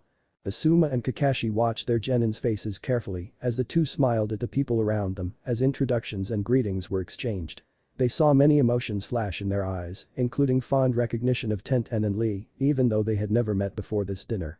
There was also an underlying sadness and darkness within their eyes. The two Jounins exchanged subtle glances and they both came to the silent agreement to keep a careful eye on the two genin. I'll take that. Shikamaru snagged a piece of food off of Naruto's plate and swallowed it with a smirk. That wasn't nice, Shikamaru. Ino narrowed her eyes at her teammate. He hated that anyways, what's the big deal? Shikamaru asked as he slowly chewed his food. He's right and I'll be taking this. Naruto snagged something from Shikamaru's plate. He's allergic to it. He cut off Ino before she could say anything, she sat back blinking in shock. Sakura-chan, why aren't you eating? Naruto glanced at his teammate's plate in concern, he had really hoped she was off of her stupid diet, hell even Ino was eating normally. I'm not hungry, that's all. She defended and Ino picked up on what was going on and turned her intense blue gaze on the pink-haired girl. You're not still on that stupid diet, are you? Ino asked sharply and the girl sputtered. It's not healthy and if you are training then you are burning it off. If you want to have any chance of beating me in the Chunin exams billboard brow then you have to eat. Ino used Sakura's old name to get her old friend angry and it worked if the tick on her forehead was anything to go by, but she started in on her plate with gusto. Kakashi and Naruto smiled at the blonde in thanks and she blushed slightly. Shikamaru turned to Shino with a faraway look in his eyes. Naruto stepped on the Nara's foot under the table. How are you, Shino-kun? Shikamaru asked softly and the Abiram looked up at the Nara in surprise. I am well, and yourself? He asked from behind the wide collar of his coat. I'm getting pretty good at my clan's jutsus, how are you and your Kakechu developing? Shikamaru asked, sincerely interested, and the Abiram and Kurenai both looked at the Nara in shock. Naruto smiled slightly when he saw the upturn of Shino's lips just over the top of his collar before the blonde turned towards Tenten and Lee after pushing some beef onto Choji's plate, seeing the genin had finished his, and he got a bright smile in return. So Tenten-chan, I hear you are the weapons mistress of Konoha. Naruto said, excitement lacing his voice. My father owns the best weapon shop in town and I love every sort of weapon. Tenten admitted, her eyes brightening at the talk of weapons. I've been wondering about katanas lately, can you tell me a bit more about them? Naruto asked, curious as to what her father's shop has in stock, not being able to go and visit it himself and not as Akira, not yet at least. Tenten beamed and she launched into the conversation with Naruto about the different types of katanas her father had and what each one was used for. Naruto was paying rapt attention and adding his 2 cents every so often as he was reminded of the conversations he and Shikamaru had with the future Tenten when they got their not yet legendary katanas, causing his eyes to soften. Their conversation finished as she went to take a drink of water, her eyes still bright from talking about her passion. So Lee-kun, you're the one who walks around Konoha on his hands. That is really impressive. I don't think I could ever do that. Naruto laughed, being totally truthful as he and Lee had a contest in the future and Naruto ended up laying flat on his back and his arms like jello. The green-clad ninja had to carry him around on his back for the rest of the day, it was quite the sight to be seen as he was Rakudame Hokage at the time. Thank you, Naruto-kun. If you ever want to train with me I will welcome a new sparring partner. Lee said in his youthful voice. The jutsu, right? I'm looking forward to it, bushy brows. Naruto held his hand out and Lee beamed as he shook it. Yosh. I will await our sparring match, Naruto-kun. Lee beamed and Guy rambled on in the background about the power of youth. You know, Lee-kun, Naru-chan here took Sasuke-kun down yesterday. Kakashi spoke up and the whole table froze to look at the blonde who laughed nervously. Shikamaru shook his head fondly, if not a bit irritated at the fact the blonde showed some of his true skills, and Sakura huffed. He attacked me from behind, I just reacted. Naruto admitted, after all it was what happened. That is most youthful, Naruto-kun. I will train to surpass you. Lee clenched his fist and his eyes burst into youthful flames. Shikamaru smiled to himself, this might let Lee avoid fighting Sasuke and therefore Sasuke won't copy Lee's famous Taijutsu move. Here you go, Akamaru. Shikamaru lowered a piece of food to the Niken. Akamaru yipped happily and chewed contently on the offered food. That's his favorite food. Kiba said, slightly shocked as he ran his fingers through Akamaru's fur. How did you know? I just remembered it from our academy days. Shikamaru played it off as Akamaru licked Shikamaru's fingers fondly, whining lowly like he sensed all Shikamaru's emotions. He quickly scaled up onto the Nara's lap and then easily moved up onto the genin's shoulders. Shikamaru, being used to this from the future timeline, just sat still until Akamaru made himself comfortable before he went back to eating. What? Shikamaru asked, looking up at the shocked teammate. Nothing. Kiba said, eyes locked on the Nara, who just shrugged and went back to his meal. How are you doing, Hinata-chan? Naruto asked softly, and the Hyuga air squeaked slightly. I'm good Naruto-kun. How are you? She stammered out, fingers twiddling bashfully. I'm excited for the Chunin exams. Are you entering? He asked, smiling softly at her stammer. He now found it adorable. Why, yes. I know why you will BBG great. Hinata stuttered. I know you will give it your all, Hinata-chan, and no matter what happens I'll be proud of you. Naruto beamed at her, referring to her future fight with Neji, but she didn't know that yet. Thank you and Naruto-kun. She squeaked as her cheeks heated up and she slumped back in her chair unconscious. She always does that. Is she sick or something? Naruto asked Kurenai worriedly. No, she'll be fine, Naruto-kun. Kurenai giggled and went to try to wake the Hyuga girl up. Good, that's a relief. Naruto sighed and Shikamaru sighed. No matter the time, Naruto was still dense when it came to girls. The senseis watched the teams interact over the course of the dinner and was both pleased and confused at how Shikamaru and Naruto talked with the other genins. So. That was interesting. Asuma lit up a cigarette as he stood with the other jounins outside after their students left. Naruto-kun and Shikamaru-kun eyes hold such hidden sorrow. Guy said in a rather somber tone.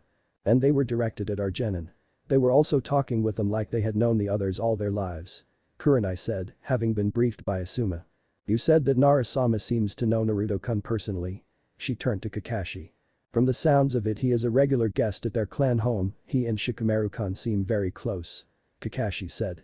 I saw Naruto-kun at the Nara compound, going to help one of Shikamaru's cousins help herd deer, and she seemed to know him quite well. Asuma let out a narrow stream of smoke from his lips. However, Shikamaru had never mentioned him before. There is something going on with those two.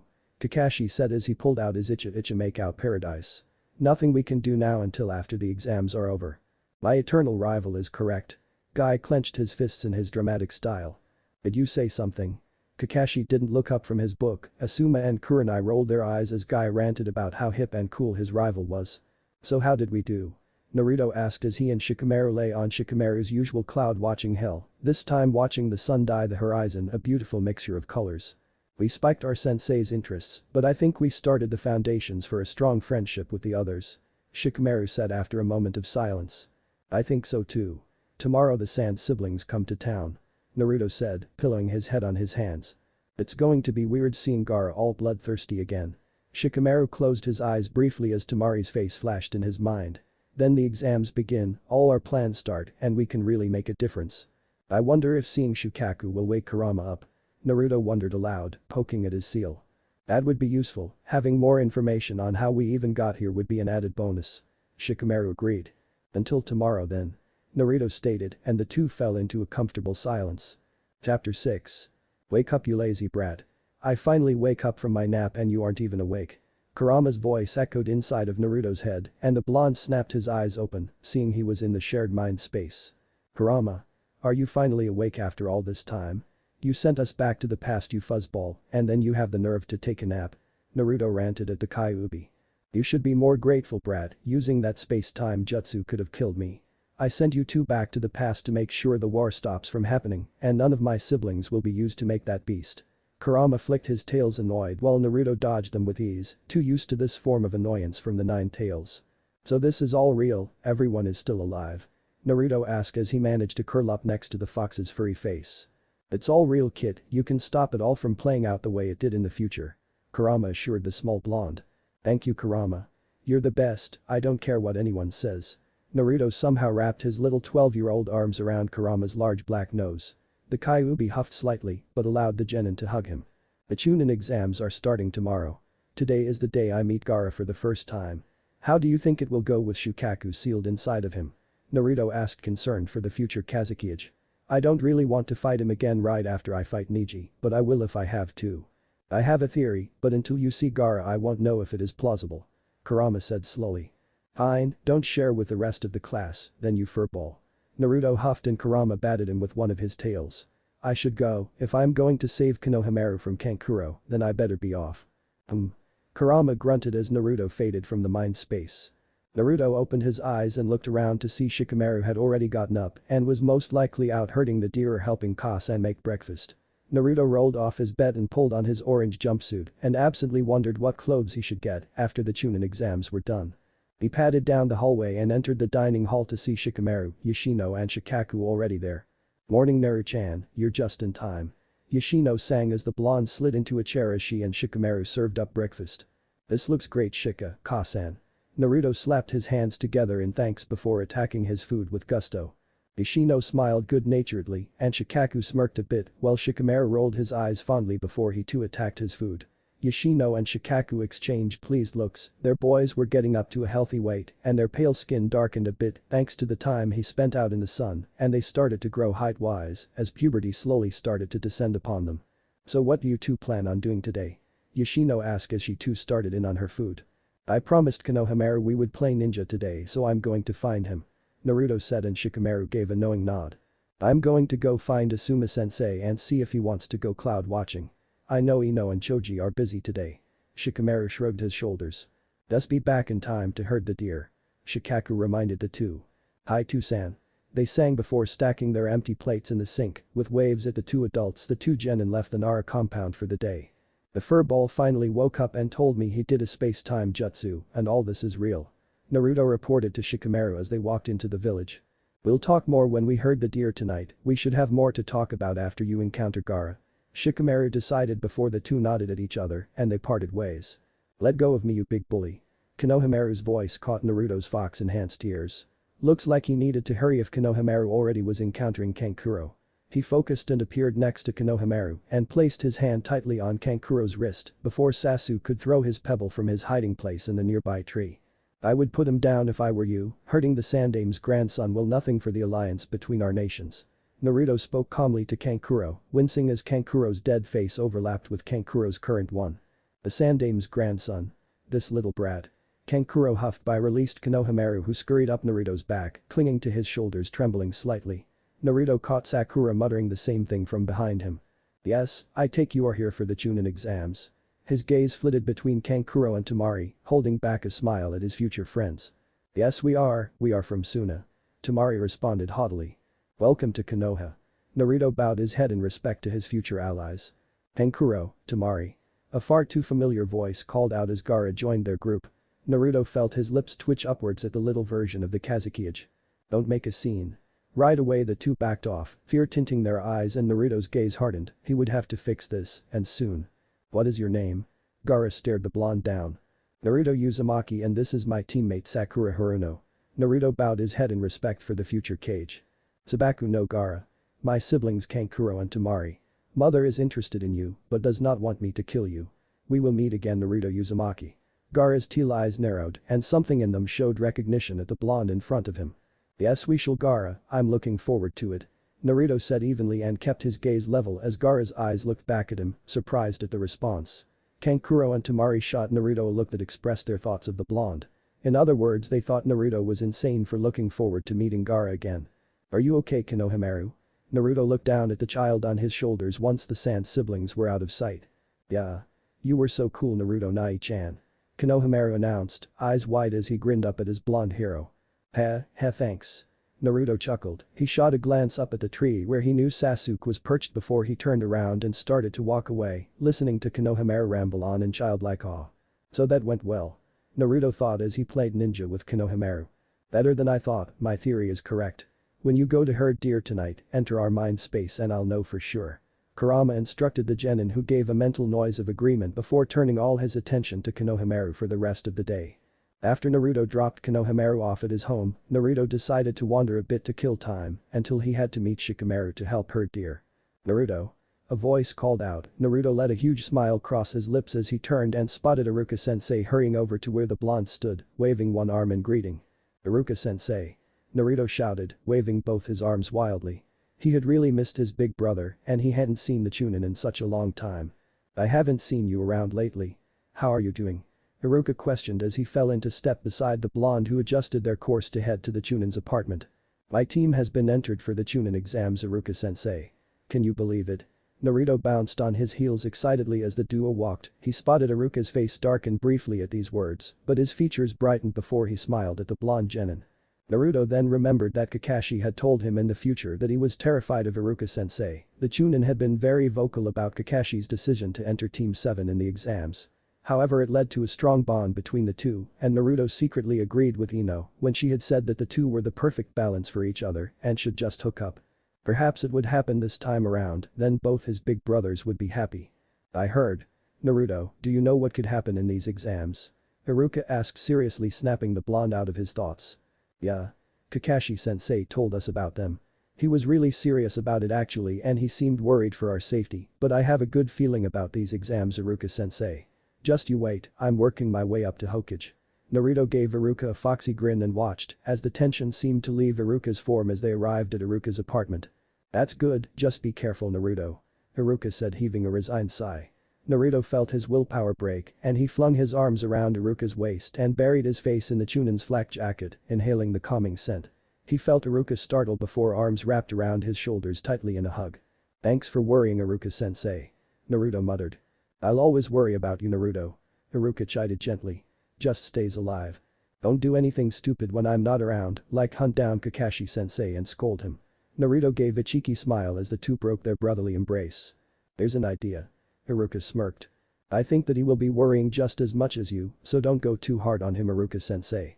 Naruto shouted back over his shoulder as he jumped off the railing of the building and leapt across the rooftops. I should talk to him, I guess offering him ramen couldn't hurt. Iruka muttered to himself as he opened his front door. Since the village didn't get destroyed by Shukaku, I'm going to assume the meeting with Gaara went well.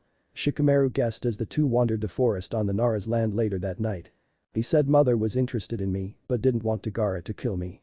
I think Shukaku has some issues, or the power of his actual mother is mixing with Shukaku's rage at being sealed. Naruto guessed as he spotted some deer grazing in the distance. So can Kurama shed any light on it? Shikamaru snorted at Naruto's words.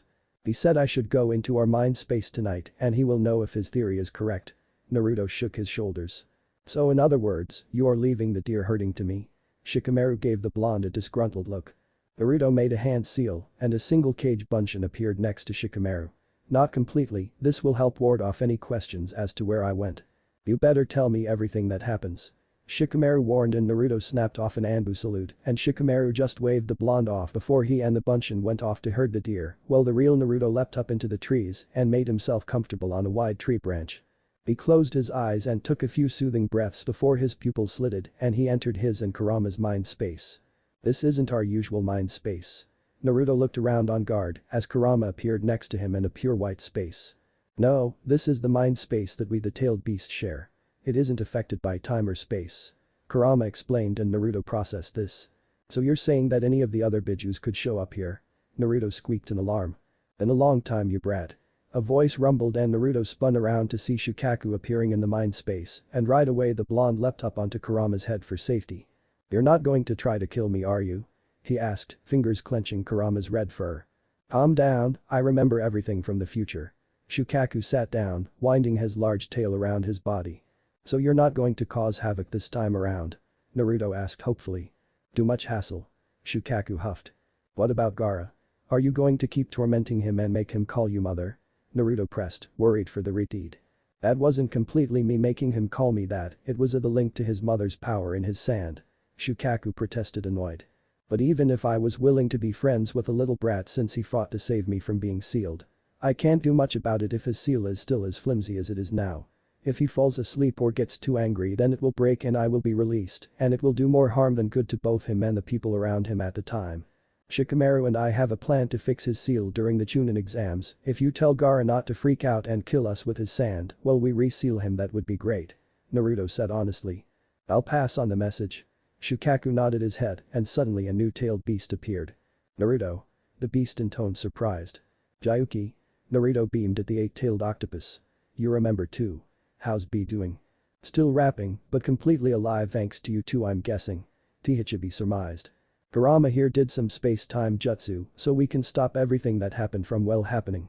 Naruto explained and blinked as the rest of the tailed beasts appeared and he sat back on Kurama's head as the Bijus reunited with each other and exchanged notes.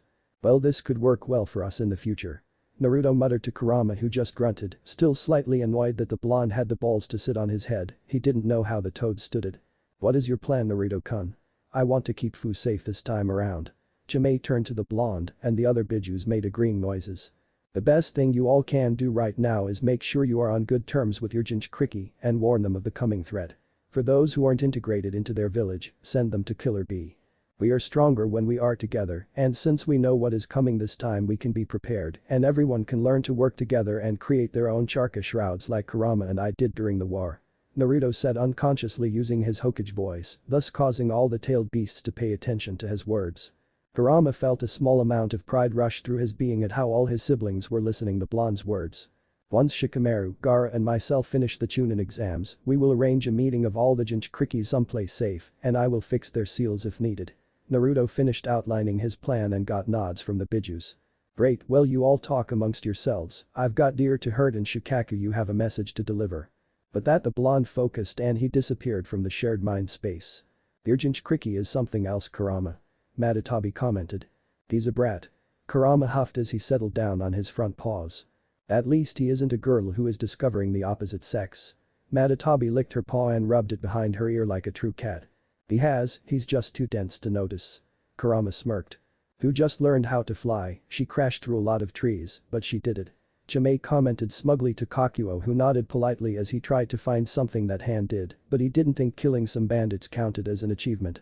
What are you even talking about Isobu? My Jinchuriki is clearly the best. He can control our sand without me even being sealed inside of him. Shukaku boasted to the three-tail. Mine is the Mizukage. Isobu shot back. Mine will become the youngest ever Kazekage. Shukaku insisted. Goku shut his eyes to take a nap and Seiken followed suit. Kurama was just wondering why he thought bringing them all together was a good idea. Nice of you to join me. Shikamaru commented to Naruto as the blonde sat beside him in the middle of the herd of deer, letting his bunchen disappear and he nuzzled by a fawn who was quite taken with the blonde. You didn't need me to help herd after all. Naruto smirked as he petted the fawn softly. So it turns out the bijus have some sort of shared mind space that transcends time and space, so they all showed up and remembered. So we made a plan to warn all the other hosts of the growing threat and the ones who live away from their village to meet up with Killer Bee. I talked Shukaku into being nicer to Gaara and when we approach him, to stay still and let us fix his seal. Then I said after we finish with the whole Chunin exam invasion scenario, we would make all the other hosts meet up and plan out how we are going to survive this time around. You used your Hokage voice didn't you? Shikamaru asked, already knowing this plan as he helped Naruto develop it. Maybe. Naruto shifted his eyes to the right and Shikamaru snorted as he fed a different fawn. Tusan is coming this way, be ready for a talk. Do you think he has figured it out yet? Naruto whispered as Shikaku came into view. Maybe. Shikamaru muttered back as Shikaku fed some of the deer before sitting down across from the two genin. How are you two holding up? Shikaku asked, leaning back on his palms. Nervously. Naruto wiped his palms on his orange pants and Shikamaru nodded his head in agreement. I want to talk with you two about some things I've been noticing. Shikaku said slowly, gauging their expressions and body language. They didn't move from their spots on the grass and their faces took a look of impassiveness that betrayed nothing, very much like an Anbu. Like what Tusan? Shikamaru asked, his voice flat but prepared. Just a few inaccuracies with your reasoning as to why you two are always up by 6 a.m. Shikaku said in a tone that sounded like he was talking about the weather. Oh? Naruto was honestly wondering where Shikaku was going. I don't think you two are going to meet your teams, I think you two are hiding something and I want to know why you two feel the need to hide your secret from me. Shikaku said concerned. You are a genius Shikaku-san. Naruto rubbed the back of his head. He is my Tusan are. Shikamaru yawned, his signal for their newest half-truth to take place. I guess we have some explaining to do. During our time in the academy we were labeled dead lasts. That's not the case. Naruto started and he saw Shikaku was looking at the two intensely. We pulled our performances in class, the way they taught did nothing for us. Shikamaru interjected. We found out that working together we could surpass everyone's expectations of us. The reason we have gotten up so early was so we could train together, we could encourage each other and work on our skills. Naruto said. Some would call us prodigies I guess. Why didn't you just tell us, me? Shikaku asked, a look of betrayal flashing and Shikamaru felt guilt welling up in his stomach. We wanted to Tusan. At the same time, we needed this to be a secret. We needed people to underestimate us. Shikamaru said softly. In this world, it is good to have a few surprises up your sleeves. Shikaku agreed as he traced the scars on his face as he sat in thought. How long have you two been training together? Since the academy. Naruto said right away, the time they spent training together in the future and the time they spent in the academy almost lined up perfectly. At long huh? Shikaku muttered. Sorry for not telling you sooner Tusan. Shikamaru bowed his head, he felt all the emotions of his father dying during the war well back up, thinking that his father was disappointed in him. He blinked as a hand landed on his head and he glanced up to see his dad looking down at him with a small smile and kind eyes. I understand Shika-chan, I'm proud of you too for taking your training into your own hands. If you need any help don't hesitate to ask me, I would be glad to help you too. Now on to more current events, are you two ready for the Chunin exams? Shikaku smiled and both Naruto and Shikamaru slumped in relief.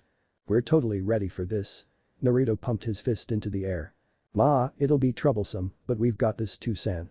Shikamaru assured his father as he scratched his head. I'll be looking forward to seeing both of you two in the final rounds. Shikaku said with confidence. We'll make it there. Naruto promised. Chapter 7. The day's the day. Naruto stated gravely as he and Shikamaru went to the exam building to meet their teams and begin the cursed Chunin exams. Shikamaru grunted, rubbing his eyes annoyed. The beginning of the end. Naruto went on. But you really have to monologue our impending doom? Shikamaru cast a sideways glance at the orange-clad genin. I think it makes things more exciting. Naruto grinned cheekily and ducked a swing from Shikamaru's arm. Like we need any more excitement during this exam. Shikamaru snorted as the two came into view of the rest of their teammates. Understatement, time to show them a more serious side of Naruto Uzumaki. Naruto said in a low voice before simply raising a hand at Sakura and Sasuke who just huffed or ned and looked away. About time. Ino commented at Shikamaru who just rolled his eyes and the group entered the building. Okay, we need to go to the third floor. Sakura said looking up from the slip of paper Kakashi-sensei had given her. Before we go any further, Sakura-chan, I want you to know that I will never give up, no matter what the task or question is. I will never walk away from it, I expect you to do the same. Naruto commented to the pink-haired genin in a serious voice and she blinked taken back. Okay, I will remember that Naruto. Sakura nodded, not having expected that from the blonde. Okay, let's go then. Naruto nodded and strode forward with his head and shoulders held high and sturdy. Shikamaru noted it was the same one he used when he led the troops on the front lines as Hokage. Shikamaru quickly fell into step with the blonde at his right, with the rest of the two teams following closely behind them. Naruto spotted Team Guy right away and waved cheerfully at Lee and Tenten who waved back before moving on. Shikamaru smiled glad they avoided the Sasuke vs. Lee fight. Lee had worked hard on his taijutsu and it was unfair that Sasuke could copy it the moment he saw it.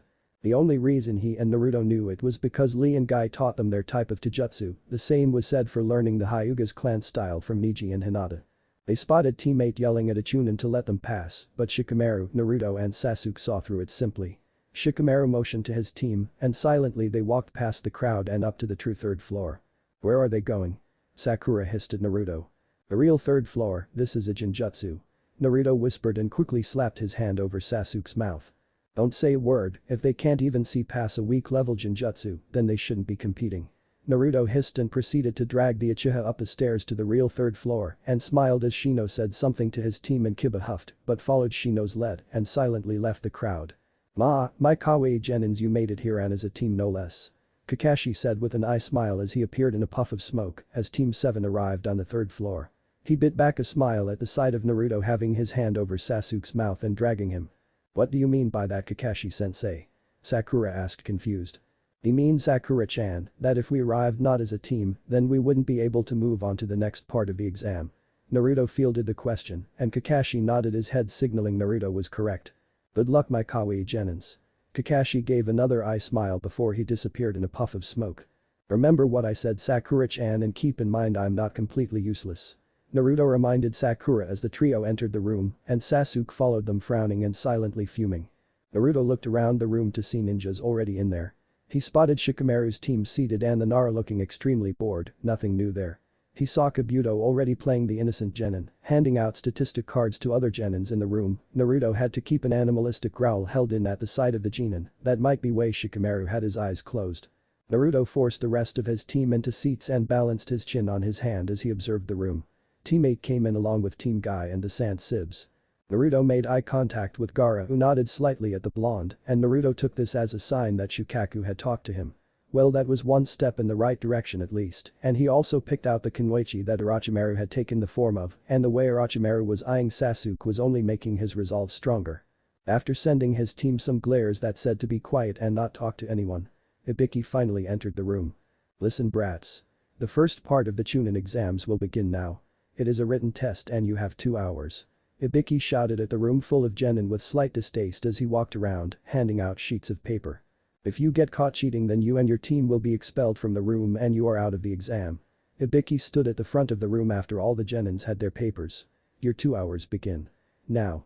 Naruto looked down at the paper and had to resist palming his face. These questions were easy. Like Academy easy and had no real value in the real world, he would know after all. He went at it and finished it within an hour and then leaned back and observed the room. Shikamaru was leaning back in his chair, eyes closed to taking a nap, and he spotted Gaara using a sand eyeball to spy, as Shino did the same thing with his insects, and throughout the 2 hours, Ibiki would call out people he caught cheating, but the exact same people from the last time around. Alright brats, you have made it to the final question, this will determine your fate. You will either pass or fail from here on out. If even one of your teammates decided to leave then your whole team will fail. You have 5 minutes to make your choice, those who remain will face the final question. Ibiki explained. Silence fell over the room and slowly genins caved and raised their hands and left the exam room. Naruto pinned a shaking Sakura with a small glare and she caught his eye and straightened her back determinedly. Finally the time passed and Ibiki glanced around the room, his face impassive. You brats passed the first part of the exam. Congrats. He said plainly. The room suddenly felt lighter and not as tense as before, just as the window smashed in as Anko flew in and a banner dropped down with her name written on it. Listen up you maggots, the second part of the exams will overseen by me, the beautiful and sexy Anko Midarashi. Anko smirked, hands on her hips. The second part of the exam will take place in Area 44, also known as the Forest of Death, be there in 15 minutes. Anko smirked sadistically before disappearing in a puff of smoke alongside Ibiki. Naruto stood up from his seat and stretched his arms above his head, he took in the nervous gaits of the people around him as the genins made their way to Area 44. Naruto made sure to be in eyesight of Shikamaru as they gathered with the other genin by the fenced-in forest. He kept running over the events that happened in the forest and the plan they developed. It will be fine brat, your plan is solid, just don't overthink it. Kurama said in his own way of soothing the genin's nerves. Thanks Kurama.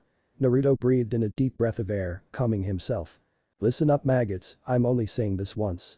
Each team is also given either a scroll of heaven or scroll of earth, and teams are required to possess both in order to pass. You have 5 days to get to the tower in the middle of the forest with both scrolls, now sign these waivers stating that if you die in this exam, then it's not our fault. Once you are inside there are no rules, now head to your gate and when you hear the whistle, then the exam has began. Anko explained and everyone signed the waivers after some hesitation. I'll see you in there Shika. Naruto muttered to the Nara who nodded and the two bumped fists before heading to their separate gates. Naruto was surprised at how silent the other two were being as the trio checked their equipment and before they knew it, Anko blew the whistle and the gate swung open. Chapter 8. Let's get that scroll and go to the tower as fast as we can. Naruto rotated his shoulders. Who put you in charge? Sakura growled as the group walked further into the forest. HN. Sasuke took a right and when Sakura followed him, Naruto smirked and silently made a permanent cage bunshin to travel with them while the real Naruto leapt high up into the trees. He traveled towards where he sensed Shikamaru's chakra was coming from. Moving silently through the trees he kept an eye out for enemy ninja, he spotted teammate, using Hinata's Byakugan to find the tower and Akamaru to find another team to fight. Naruto tensed as he leapt across the treetops, knowing that Shino's bugs and Akamaru could figure out when he was nearby. He let out a breath of relief as he ducked between some leaves when Shino's head tilted upwards, but didn't indicate that he noticed anything. Naruto perched on a tree branch and glanced down seeing Shikamaru leaping towards him, his own permanent cage bunshin in his place with Ino and Choji. Are you ready to seal Gaara? Naruto signed using Anbu hand signs, and Shikamaru nodded. The two took off into the forest, Shikamaru following Naruto as the blonde was a sensory type and could pinpoint where Gaara was located in the forest. Down there. Damn, his sand just destroyed that team. Naruto signed wincing at the bloody scene below and the duo dropped down to where the sand siblings were standing. Kankuro and Tamari automatically dropped into their fighting stances, Tamari's hand going to her giant iron fan and Kankuro flexing his fingers ready to use his puppets. Whoa, we aren't here to fight. Naruto held his hands up in surrender. You're. Naruto Uzumaki. Kankuro didn't relax his stance as he eyes the two distrustfully. Mother told me to expect you. I will hold back my sand for as long as I can. Gaara intoned much to the surprise of his siblings. I'm going to set up a barrier that will make you immobile and Shikamaru here will use his clan's jutsu to help keep your sand back. Trust us Gaara. Naruto explained truthfully. The Redeed Suna ninja tilted his head to the side for a moment before he nodded his assent. Gaara, are you sure? Tamari asked confused. Mother assured me Naruto Uzumaki and Shikamaru Nara would not harm me. Gaara said emotionlessly. Alright, let's hurry then. Naruto fished out a seal and held it between his right index finger and middle finger. Activate. The seal glowed Kyuubi red as Naruto slammed it on the ground and a barrier engulfed the area around Gaara and Naruto. Alright, Kage Nui shadow stitching. Shikamaru made the right seal as he knelt on the ground, letting his shadow reached out and black tendrils lifted off the ground, wrapping themselves around the future Kazekage and his sand that was trying its hardest to react to the threat. Hurry Nar. Shikamaru gritted out, sweat trickling down the side of his head, his shadows working, its hardest to restrain Gaara's sand that was slowly breaking free of the tendrils and the power of the barrier seal. On it. Naruto pulled out another seal and dashed forward, he ducked under a stream of sand and made it to Gaara. With one hand Naruto tore the clothing blocking Gaara's stomach, exposing the horribly created seal. Fujin. He shouted as he slammed the new seal onto Gaara's skin, as Shikamaru's jutsu wavered more and another stream of sand sliced at Naruto's cheek, giving him a cut that matched the one he got from Anko from the last time they did the Chunin exams. Red and blue charcoal erupted from between the two and swirled like a maelstrom contained inside of the barrier, and Shikamaru dropped the jutsu and breathed heavily. He wiped the sweat off his forehead and shakily stood back up on his feet. What's happening? Temari shouted at Shikamaru with her fan out. Naruto is fixing Gaara's seal, it was hurting him more than it was helping him. It was time bomb, it was made to fail. Shikamaru explained, hands up and surrender knowing from experience that Temari plus her fan equals fatal injuries. Explain now Nara. Temari growled and Shikamaru had to bite back a fond smile at the familiar threat. That seal was not made by a seal master, it was made as a last-minute attempt to seal a tailed beast. Tailed beasts are very powerful and its power has been leaking out of the seal influencing Gaara's behavior. It has been harming both of them more than helping them. That is why Gaara has such large bags under his eyes from lack of sleep and that is why he is so bloodthirsty. But this new seal Gaara will change for the better and be able to sleep without worrying. His attitude towards people and life in general will improve. Shikamaru gave the two a long-winded explanation as the charka within the barrier died down. Shikamaru is right, don't worry about Gaara, he can sleep easy now. Just do your best to be older siblings to him, he's going to need you. Naruto spoke to the two sand siblings as he brought down the barrier with a sleeping Gaara on his back piggyback style and he had bruises and scrapes visible on his skin. We promise. If what you said is true then. Kankuro took his little brother from Naruto and the group smiled at each other. Here. Think these might come in handy. Temari pulled a couple of scrolls out of her pack. The group we ran into before had a couple on them. Oh, I'll take that one. Naruto gladly accepted the earth scroll while Shikamaru took the heaven scroll with a smile at Temari who blushed slightly and looked away annoyed. Thanks, we'll see you guys at the tower. Naruto beamed before the two looked at each other before they disappeared in swirls of leaves. Those two are odd, but it's like they are familiar too for some reason. Temari wondered aloud to her brother as the group headed towards the tower. Yeah, but I think you just like the one with the pineapple hairstyle. Kankuro teased and Temari whacked him over the head with red cheeks. Pass me the earth scroll. Shikamaru called over to Naruto, the Hokage tossed it over to the Nara without question. The genin sealed the two scrolls into another scroll that he put back in his pack. If our plan works then we will need these later. It's a good thing they had extra scrolls huh? Naruto nodded his head. Orochimaru should be attacking my team soon, we better get there before he uses his Futen jutsu. Hang on to me Shika. Shikamaru stretched his hand out and Shikamaru gripped the offered hand trustingly. Naruto sensed for his team's charka and growled when he felt Orochimaru's charka nearing them. Naruto quickly shushened them to his team's location and landed on a tree branch above their heads where they were making a password. Anytime now? Naruto muttered to Shikamaru who nodded and tensed up. Sure enough moments later Orochimaru sent out a full-scale Futen. To top a wind style. Great breakthrough. What now? Sasuke cried out against the wind as it scattered the trio apart. Once Naruto's cage bunshin was out of sight, the real Naruto released it and Shikamaru watched as the real Naruto dropped down to where Sasuke and Sakura were talking. Shikamaru observed Orochimaru, in Naruto's form, growl and back off. The Nara disappeared in a swirl of leaves and appeared next to his team and he had his cage bunshin walk into the bushes to go to the bathroom and quickly released it before he took its place. Listen up, something has happened. You two need to meet up with Sasuke, Sakura and then combine scrolls. You need to tell the Jounin stationed at the tower that a snake has entered the exams. Shikamaru used his Anbu commander tone and watched as the two stood at attention taking in his words. Hi. The two agreed, albeit confused however. What are you going to do Shikamaru? Choji asked worried for his friend. I'm going to help Naruto do some snake hunting. Now hurry. Shikamaru threw his hand to the side. We will catch up with you two at the tower as soon as we can, don't worry, we'll be fine. Okay, stay safe.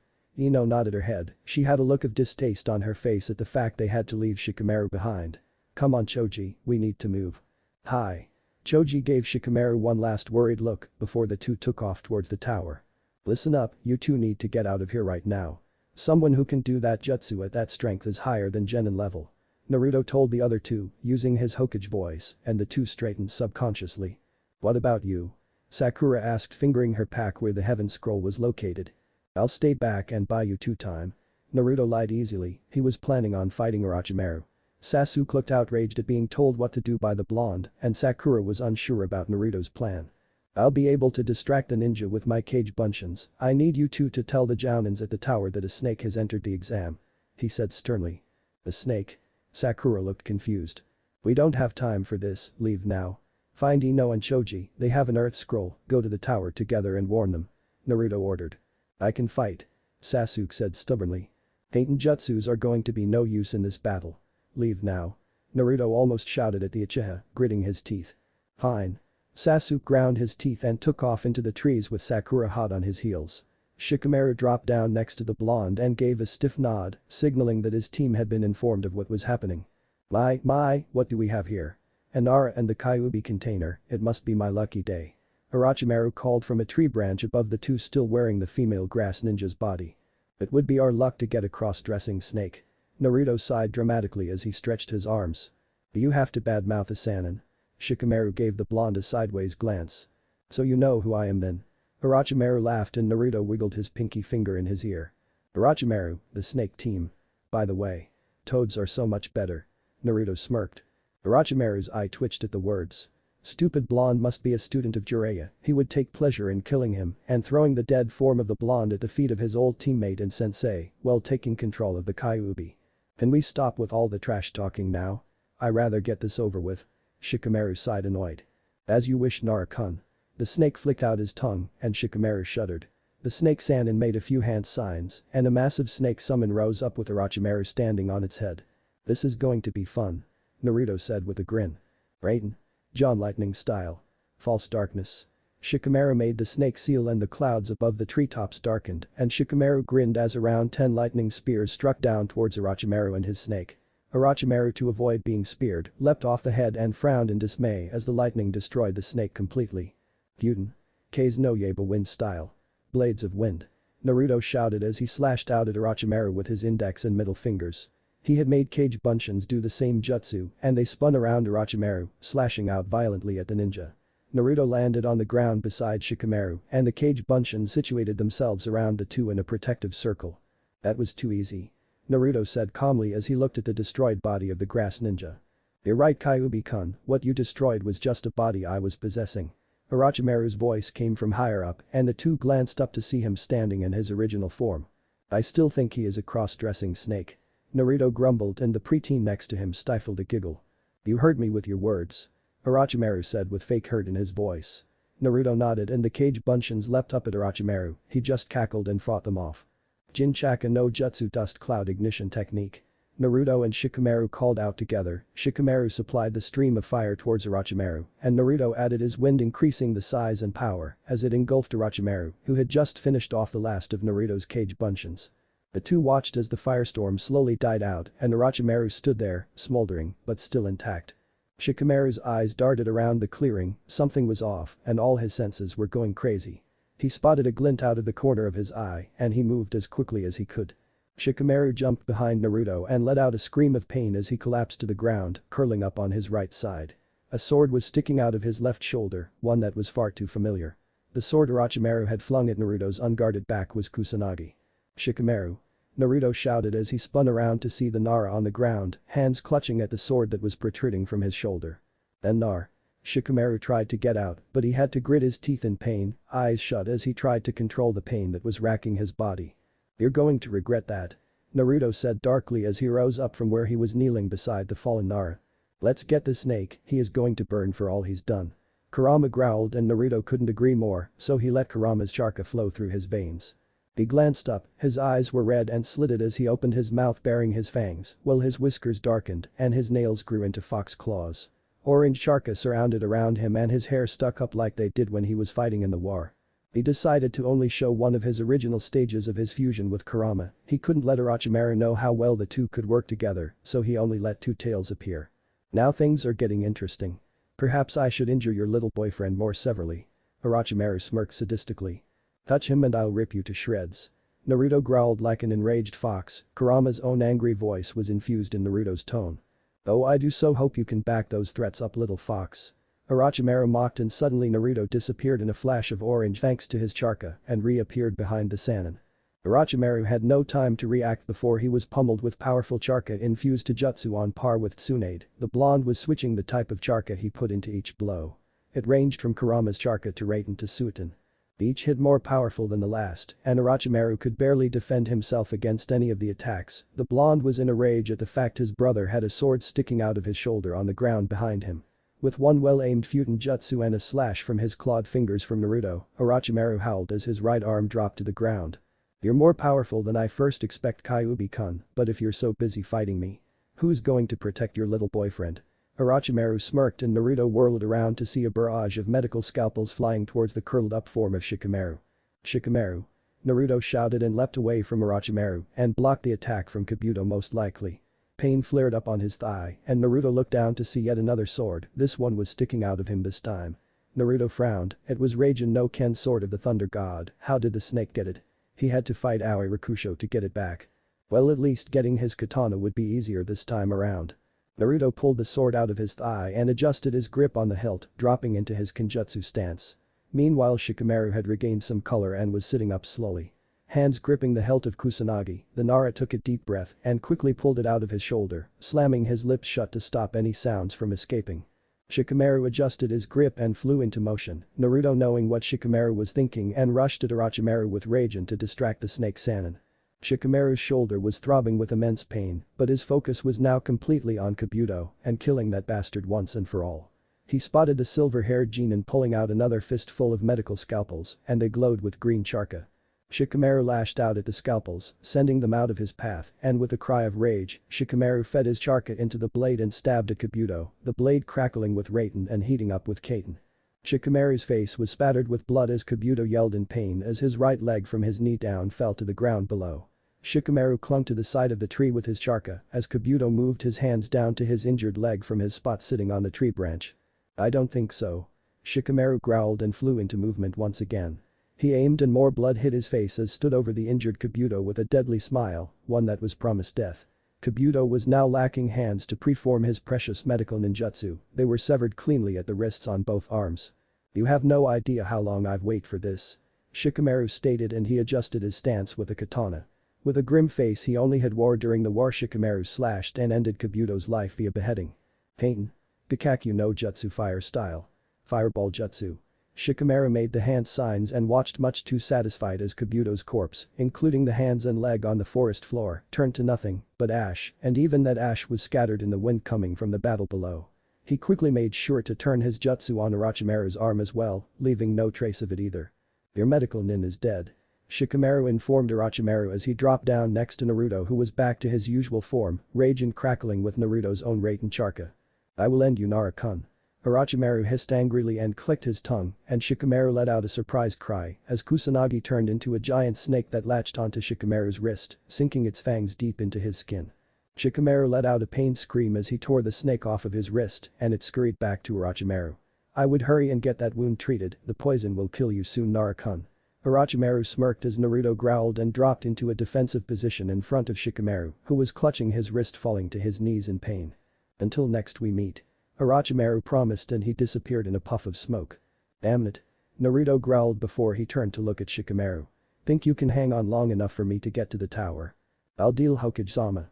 Shikamaru gasped out and the blonde genin carefully picked Shikamaru up bridal style, causing the Nara to stiffen. Just hang on Shika, just hang on.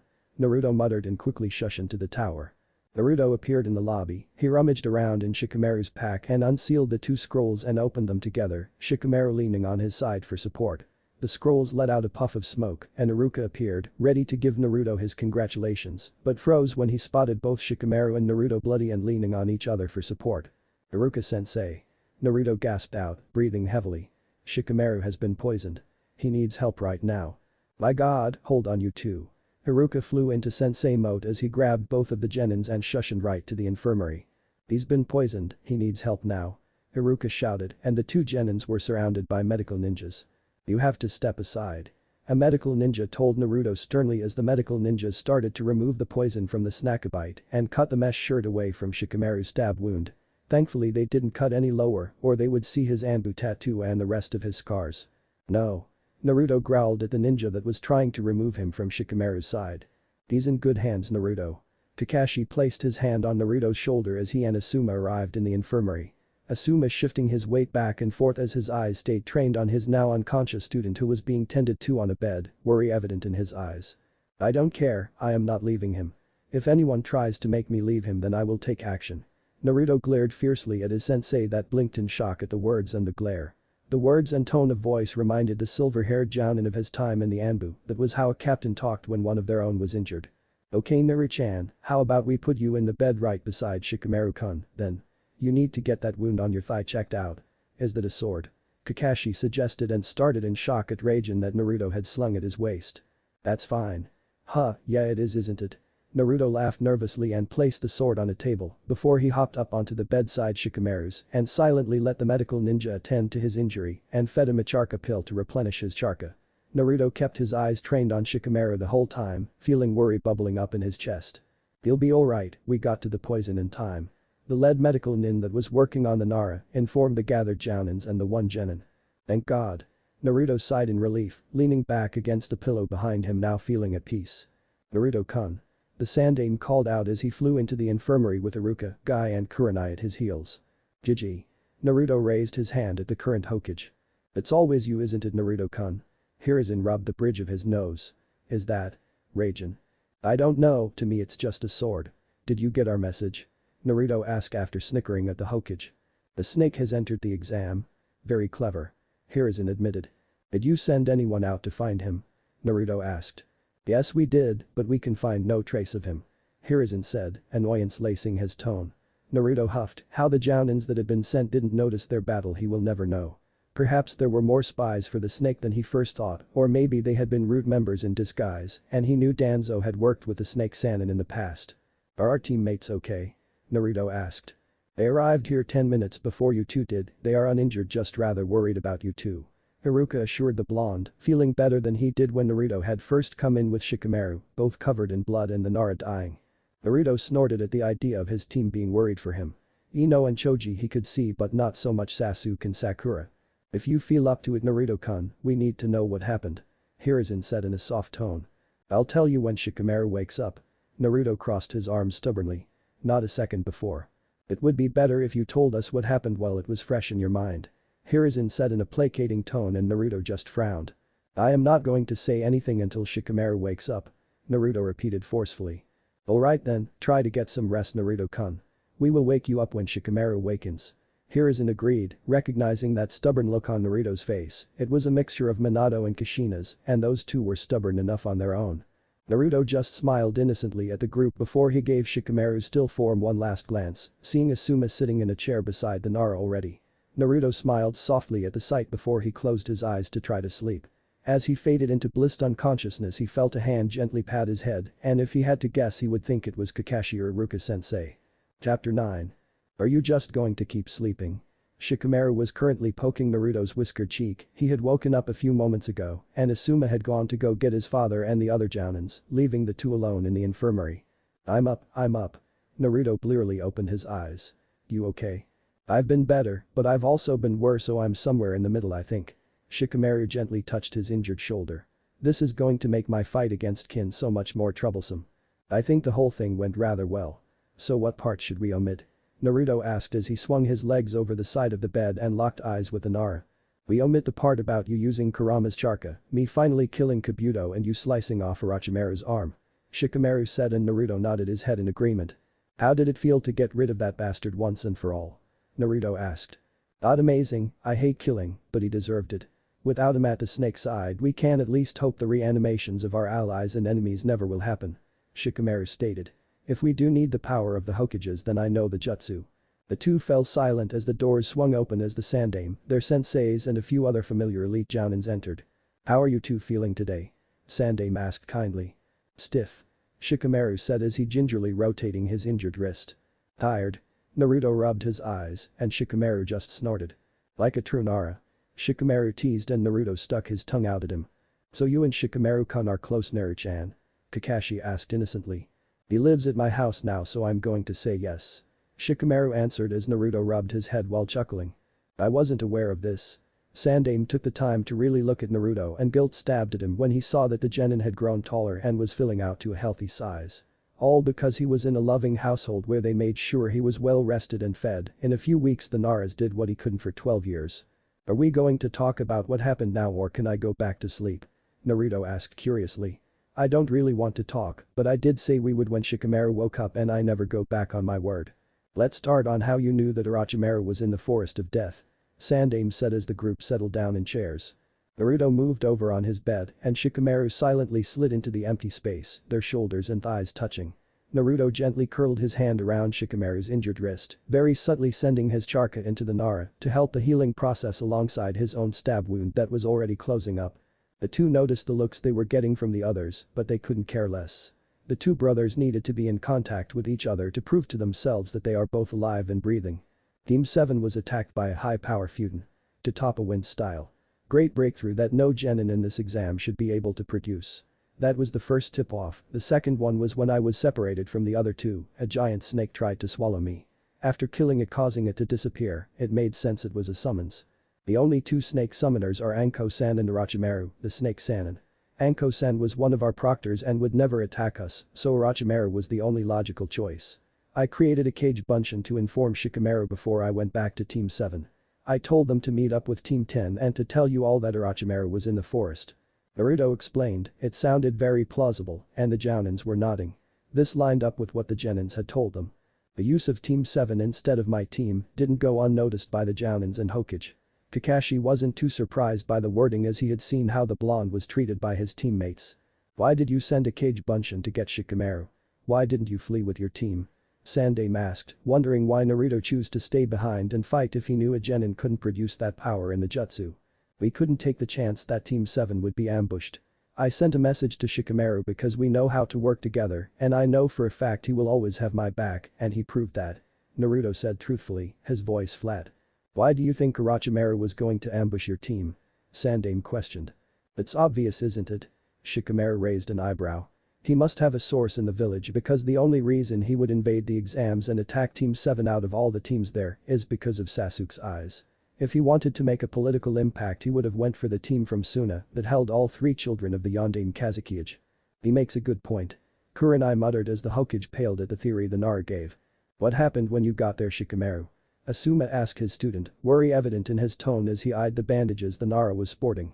"I arrived in time to see a Kunoichi from the hidden grass village appear, she knew who we were and she summoned a giant snake and we deduced that this was actually Orochimaru. I destroyed the summon with a Raiten Jutsu while Naruto used his cage bunshins to attack Orochimaru himself, but in the end he left the Kunoichi's body, she had been dead for a while." Shikamaru picked up the story and he could see he and Naruto had their audience on the edge of their seats. Now Shikamaru did something brave and stupid. Naruto gave Shikamaru a sideways glare. "I would do it again and you know it," Shikamaru said in a steely tone. Something was off with the version of Orochimaru that Naruto was fighting and I spotted something flying at Naruto's back. I jumped in the way and got a sword through my shoulder for my troubles. Shikamaru gently touched his injured shoulder, feeling Naruto's chakra making its way up to it to help heal it. "Shikamaru." Asuma breathed out, he really needed a cigarette. "I got really mad and attacked Orochimaru," Naruto admitted, sending more chakra into Shikamaru's body to help him heal. "Oh Naruto." Hiruzen rubbed his nose at the blonde who didn't the least bit concerned about the fact he took on a Sannin. Meanwhile he had a bunshin in hiding and used that to launch a sneak attack on Shikamaru. I deflected the weapons and that's when Orochimaru stabbed my thigh with that katana. Naruto gestured to Raijin that was still sitting on a nearby table, earning some wide-eyed looks of utter surprise at the sight of the long-lost katana. Shikamaru managed to pull the other sword out of his shoulder, but we guess Orochimaru knew he couldn't afford to stay any longer in case reinforcements arrived. He needed a distraction so as he turned the sword Shikamaru was holding into a snake, making it bite Shikamaru's wrist. He fled knowing that we had to get to the tower to remove the poison and therefore couldn't follow him. Naruto finished the story and leaned back against the pillows, talked out. Shikamaru was nodding every so often to show Naruto was telling the truth, well, a very plausible version of it anyways. It is very impressive that two genins were able to take on a Sannin and survive. Genma commented from around the senbon he was gnawing on. Thanks. Naruto shrugged his shoulders carefully as not to jostle Shikamaru too much. How did you two know it was Orochimaru in the first place? The Sandame asked curiously. There are only two known snake summoners, Orochimaru one of the Sannins and Anko. It was doubtful that she would attack genins from her own village, so the only logical conclusion was that it was Orochimaru, and it was the correct conclusion. Shikamaru shrugged his shoulder, letting them deduce the rest for themselves. Naruto-kun. When you said you got mad. Was it like the time with Haku? Kakashi asked the one question that the two genin knew they all wanted to know the answer to. Happened to the Kyuubi's power? I'm not sure, but I think it was just plain old anger all from one Naruto Uzumaki. Naruto jerked a thumb to his chest and had to hold back a laugh at the looks he was getting as he just blurted out his secret in front of Shikamaru. Naruto. You can't just go around saying that S-class secret. Hiruzen scolded. I am a Nara, I figured out about the Kyuubi back in the academy. It wasn't that hard to find out, the secret isn't so much of a secret if you use your brain. The fact that the villagers know and take their anger out on him and what day his birthday was on made figuring out the secret much easier. Shikamaru said emotionlessly, but Naruto could see the anger flaring up in his brother's eyes. The Hokage sat back, stung by the Nara's words, but he knew that the genin was right. His mind was processing everything that the two had told him. If he was going by the performances reviews he had read, these two should have died during the fight with Orochimaru. You two. There is something you aren't telling us. The Sandame said after processing the words from the two genin. We're not dead lasts. Naruto offered. More like silent prodigies. Shikamaru suggested. More like lazy prodigies. Naruto teased the boy next to him. Same difference really. Shikamaru waved his uninjured hand dismissively. Whatever you say. So Jiji, what should I do with that katana? Naruto turned back to the assembled group who were all look at them like they were seeing the two for the first time. Keep it Naruto, it's only fitting that you are the one to wield it next after all. Its name is Raijin no Ken Sword of the Thunder God. Sandame said wearily. Okay Jiji, Kakashi-sensei, how many days do we have left until the 5 days deadline is finished? Naruto asked honestly wondering. 3 days are left. Kakashi answered his student's question. Awesome, I can't wait to eat something. Do you think they have ramen here? Naruto turned to Shikamaru excited. If they do it will only be instant. Shikamaru guessed and the blonde shuddered at the mere thought of it. Never mind then. He pouted and Shikamaru rolled his eyes fondly at the blonde. So are we done here?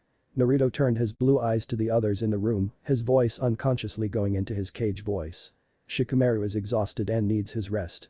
Shikamaru made a noise of protest, but his eyes were drooping and his eyelids felt like lead. We have what we need, sleep well you two, and we will send some food up soon. Thank you for what you did in the forest, we will take it from here.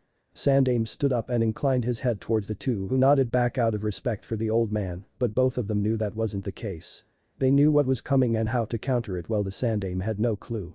The Hokage's Jounin guard escorted out Hiruzen, while Guy and Kurenai went to tell Team 7 and Team 10 that Naruto and Shikamaru were fine, leaving Kakashi and Asuma to stay back. How are you two doing? Really? Asuma asked gently prodding at the two genins. We're fine Asuma-sensei. Shikamaru said, resting his head on Naruto's shoulder, comfortable. It was intense, but nothing we couldn't handle. Naruto said seriously staring Kakashi down. It was only a half lie, the war had been intense, the fight with Orochimaru was just annoying until the moment Shikamaru got hurt, that is when it turned personal for Naruto and Kurama. You two are planning on giving us more heart attacks in the future, aren't you? Kakashi sighed. There's a high chance. Naruto nodded sagely. We just have decided to stop hiding our true skills. Even if they had to change their appearances to show their skills, they would be shown. I'll put him back in his bed. Asuma gestured to the now sleeping Nara. Naruto studied Asuma for a moment before nodding his consent and released his hold on the Nara's wrist. Asuma slid his arms under the backs of Shikamaru's knees and his other arm around the small of Shikamaru's back. He frowned a bit at how light the 12-year-old was before he gently placed him back in the bed beside Naruto and tucked him in, making sure his shoulder and wrist were comfortable. Naruto smiled at the sight of Asuma placing his hand on Shikamaru's forehead, looking like a worried parent. We'll let you two get some sleep and check on that food. Kakashi patted Naruto on the head, hand lingering there for a bit. Thanks, sensei. Naruto beamed at the idea of food, Kakashi gave an eye smile, and the two Jounins left the infirmary. Silence descended on the room, Naruto's eyes darted around the room and smirked a bit when he spotted a stream of sand making its way through the small crack between the ground and the door. "The coast is clear, Gaara, if you want to come in and talk." Naruto commented aloud. Shikamaru shifted slightly in his sleep but settled down, not sensing any danger. The door slid open and Gaara walked in, the sand returning to his huge gourd. "Naruto Uzumaki Namikaze, you have about 3 minutes to tell me why I'm in my genin body and not lying dead on a battlefield. I don't care if you are injured, I will strangle you with my sand if I don't get a good answer." Gaara growled as he stomped into the room. "I thought they might happen, well Gaara, welcome to the past." Naruto spread his arms to the side. "Explain. Now." Gaara stopped at the end of Naruto's bed, his teal eyes flicking to the unconscious form of Shikamaru. "Any pressing questions you want to get off your chest before I start? It's kind of a long story," Naruto suggested. "What happened at the end of the war?" Gaara asked, needing to know this answer. Naruto stayed silent while he quickly placed up a privacy barrier around the trio. "We won. Shikamaru and I were the only ones left alive on the battlefield, but we were both dying from our wounds and chakra depletion. Shikamaru survived because he was the brains behind our plans and the main Anbu commander. Everyone did their best to protect him until the end," Naruto said quietly, his eyes far away. Gaara bowed his head and then Naruto launched into his tale of how they came to be in the past, what they had done so far, what they had planned out, and what happened in the forest with Orochimaru. He also gave Gaara his theory of how once his seal was altered with Naruto's own time-fluxing chakra and the fact the tailed beasts know of the different timeline, it would make sense that when the two come in contact, it would give the hosts their memories back. "You two have set up solid groundwork for the future." Gaara nodded his consent from his Kazekage Minsid. "We can work in you and your siblings into the plan for the invasion. We still need Baki to be overhead talking about the invasion, but in the original timeline Baki was talking with Kabuto. Thanks to Shikamaru that is no longer an option, however for the long run it was well worth it." Naruto glanced over at the slumbering Nara with a proud smile on his face. "I'm glad that bastard is finally gone." Gaara smirked. "I can order Baki to be seen talking to a sound ninja instead, and I will make sure the other Suna ninjas know that we will not be taking part in the invasion with Odo, instead we are to help the Leaf." "You're not Kazekage right now, Gaara," Naruto said slowly. "So you're not Hokage either, but you still get people to listen to you. Besides, the Suna ninjas other than my siblings don't know that I've lost my bloodthirsty nature and they are terrified of me still." Gaara reminded the blonde who nodded, taking this into the equation as his stomach growled. "I should leave, you need to eat something, and I've got about 12 years of sleep to catch up on." "Again." Gaara commented as he stood up from his place at the end of Naruto's bed. "I'm glad that Kurama brought you and Shikamaru back. He gave me another chance to live and my siblings back."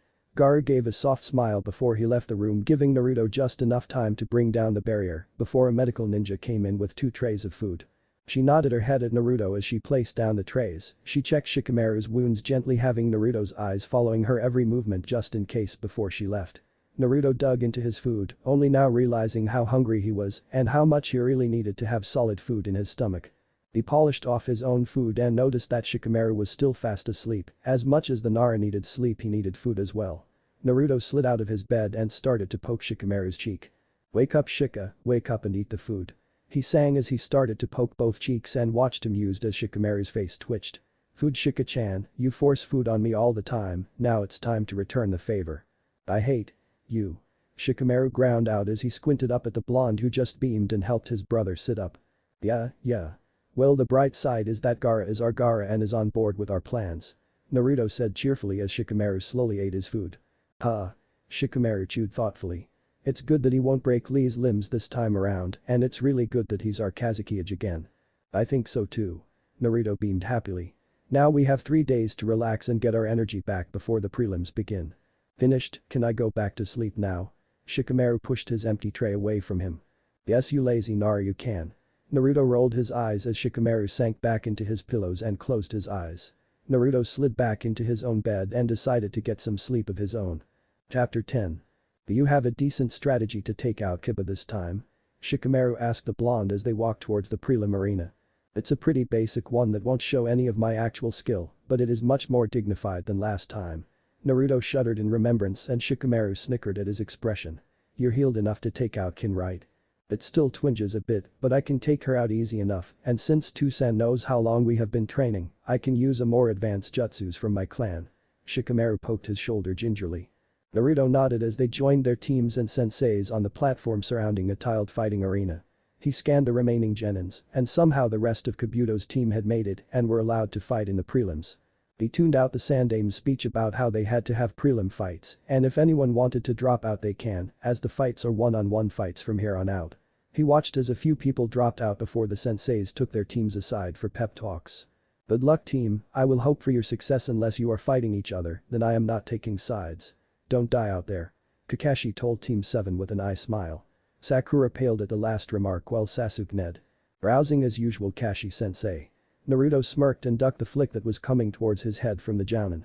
The nickname brought back memories for Kakashi, memories of Minato, Kushina, Rin and Abisho. He quickly shook his head to clear his mind as Hayate stepped up with a cough to start the first fight as the names flashed up on the screen above him. Sasuke Uchiha vs. Yoroi Hakoda. Good luck Sasuke-kun.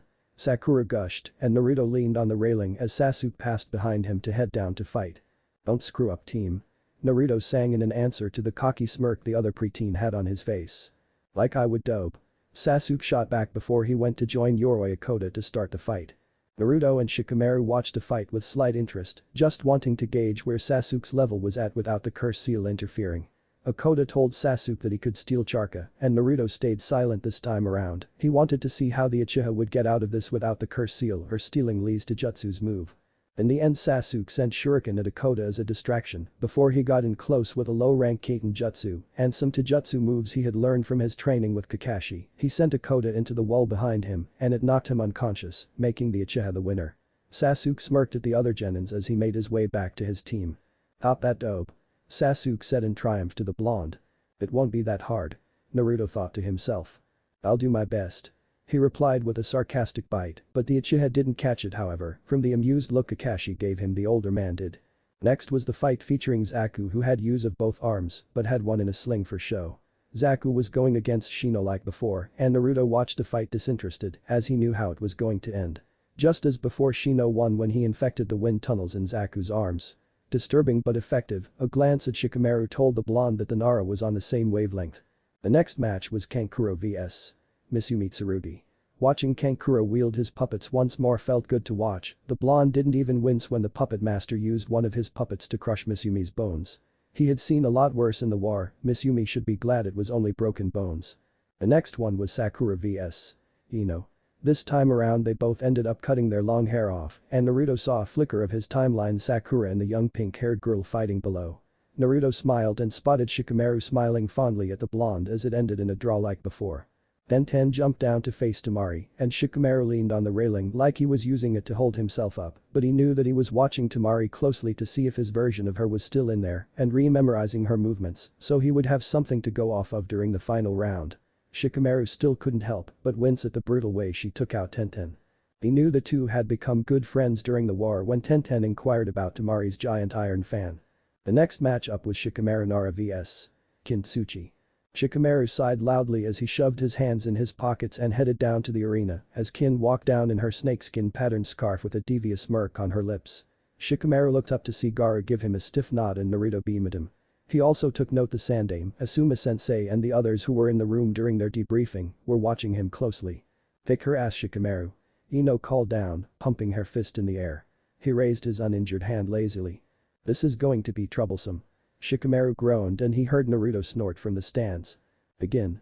Hayate coughed and stepped back out of the way as Kin pulled out a two-fistful of senbon. "I heard you killed Kabuto," Kin commented as she threw her first fist of plain senbon. "Boo."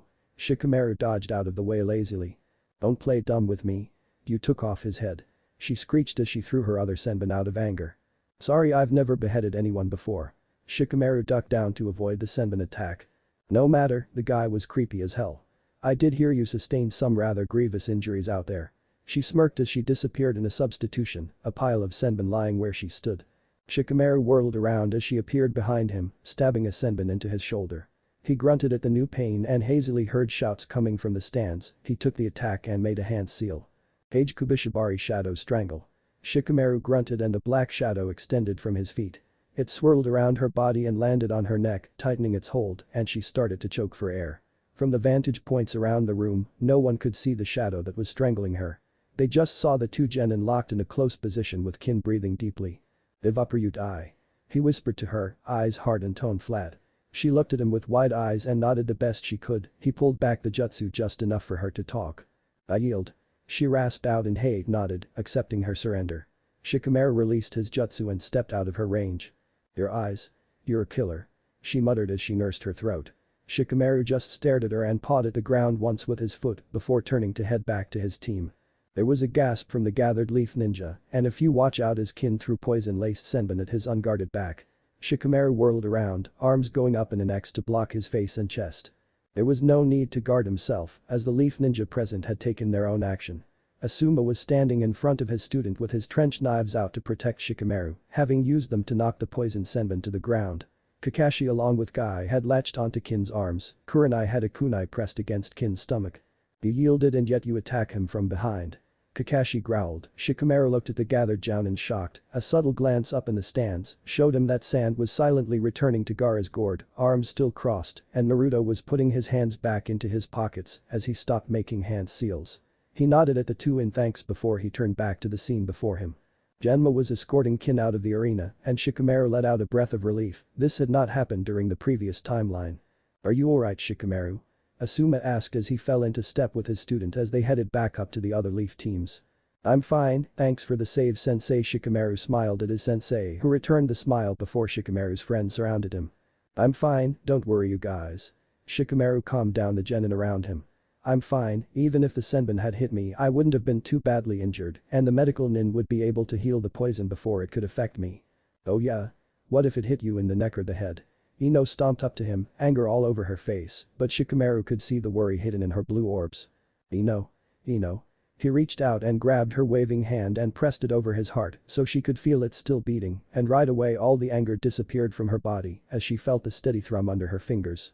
He had done this a lot during the war for Ino, Choji, Temari, Naruto, and he knew it soothed their frazzled nerves. I'm alive, focus on that. Shikamaru said softly. She nodded mutely and removed her hand from his chest as a medical ninja came to check on his wounds. Shitsuke removed the senbon from his already injured shoulder and started to heal it with her green charka. What was she talking about before? About you beheading someone? Choji asked quietly. Shikamaru noted he had all the jounin sensei's attentions. I honestly have no idea, she must have said it to throw me off balance. Shikamaru lied. She knew about your wounds through. Ino added. It's not like it was secret. Naruto and I were in the infirmary when we got into the tower. That or she must have seen my bandages. Shikamaru waved his wrist to show the stark white bandage wrapped around it and a matching one sticking out from under his grey jacket. That makes sense. Choji nodded accepting the explanations. Shikamaru felt horrible for telling them these lies, but he couldn't let them know the truth, not yet. The next fight pairing appeared on the huge screen. Naruto Uzumaki vs. Kiba and Inuzuka. Naruto walked past Team 10 and made eye contact with Shikamaru who nodded, silently telling the blonde he was fine and to focus on the fight with Kiba. Hinata stammered out a good luck to the blonde as he passed and almost passed out when Naruto gave her a soft smile in return. Man, this is going to be a breeze. Kiba said excitedly as Shino and Hinata quietly wished him luck. Don't underestimate him, Kiba. Kurenai warned, having been there to hear the story of how Naruto and Shikamaru had fought off the Snake Sannin. Come on Akamaru, let's go win this. Kiba gave his sensei a confused look before he followed Naruto down to the fighting arena with his white Niken at his heels. Good luck Kiba. Naruto grinned at the Inuzuka. He knew that every eye from the Leaf Village that was present during the debriefing was trained on him and he knew he had to be smart about this fight but not show any impressive skills. You too Naruto. Kiba said in good sportsmanship. Begin. Hate raised his hand. Gyujin Bunshin Beast Human Clone. Kiba shouted as he and Akamaru took on the same human appearance, if not a bit more feral than usual.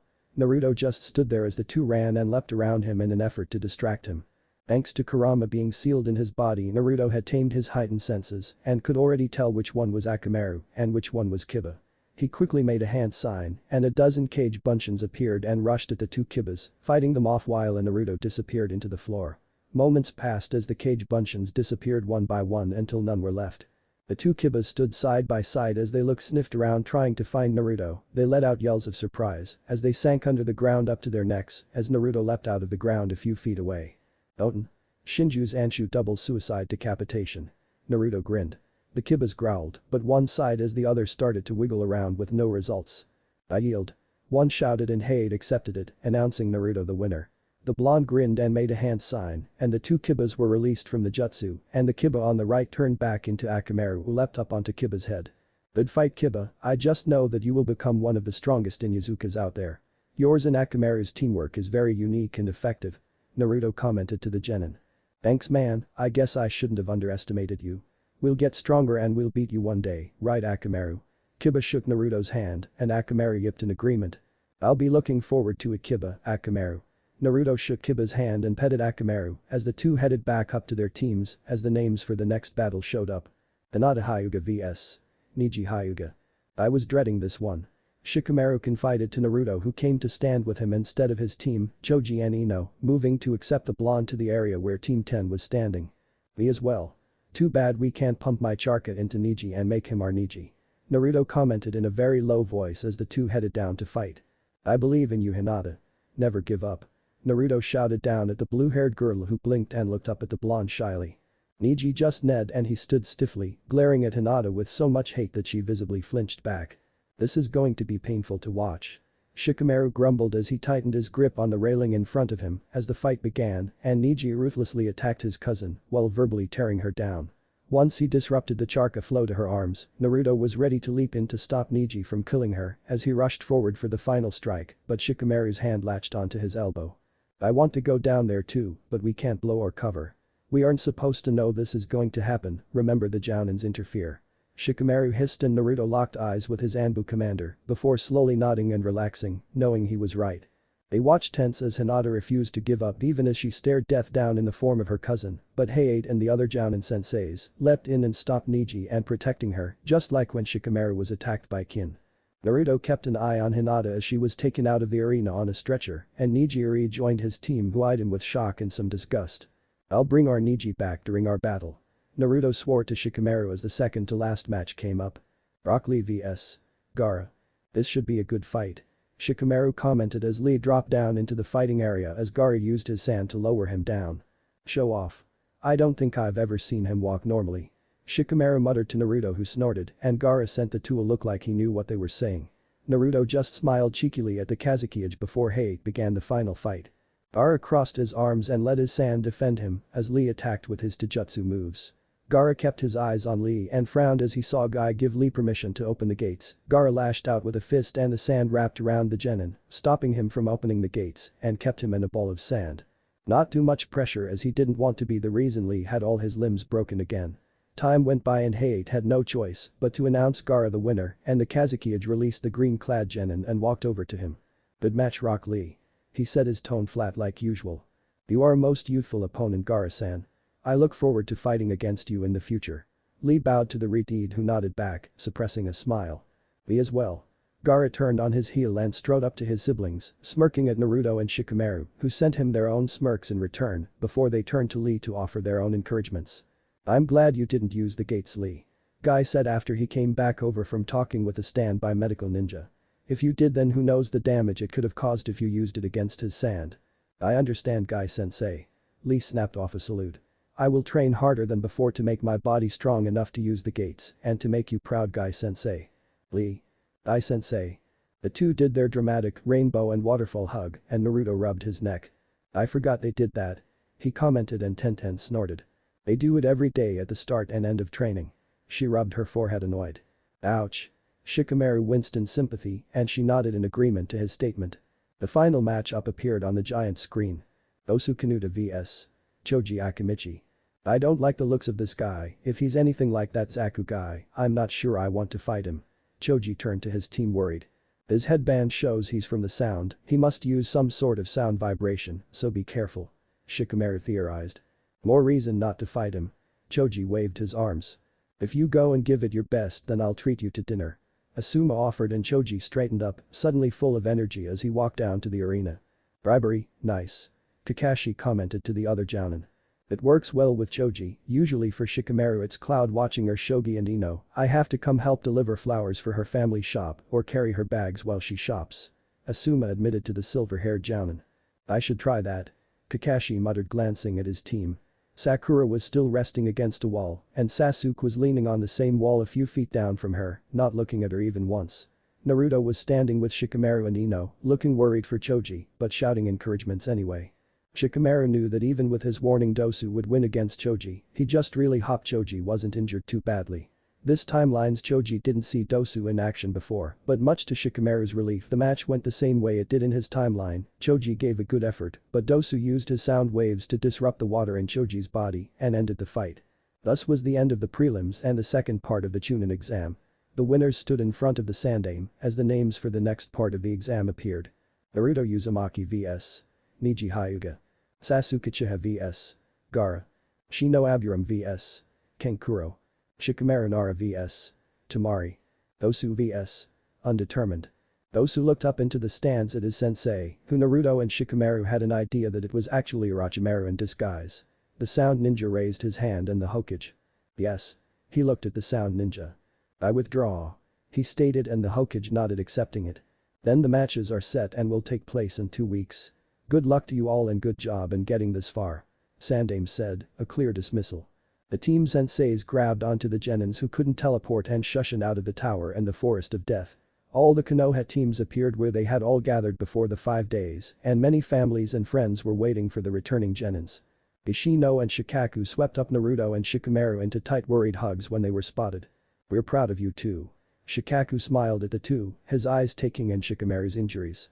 Thanks, Two-san. They said in sync. You have a month to train, you are coming home and you are staying there until I say you two are recovered, understood? Yoshino said sternly. Yes ma'am. The two gulped as Yoshino shot her husband a glare and the elder Nara quickly touched his wife's shoulder and in a swirl of leaves the group disappeared, leaving 2 very amused Jounins and 1 smirking Kazukiage in their wake. Chapter 11. The upside of being stuck in the Nara compound for 2 days was that the two managed to plan a lot things out in detail, including what Naruto was going to do when Jiraiya arrived. Are you going to be alright when Jiraiya shows up?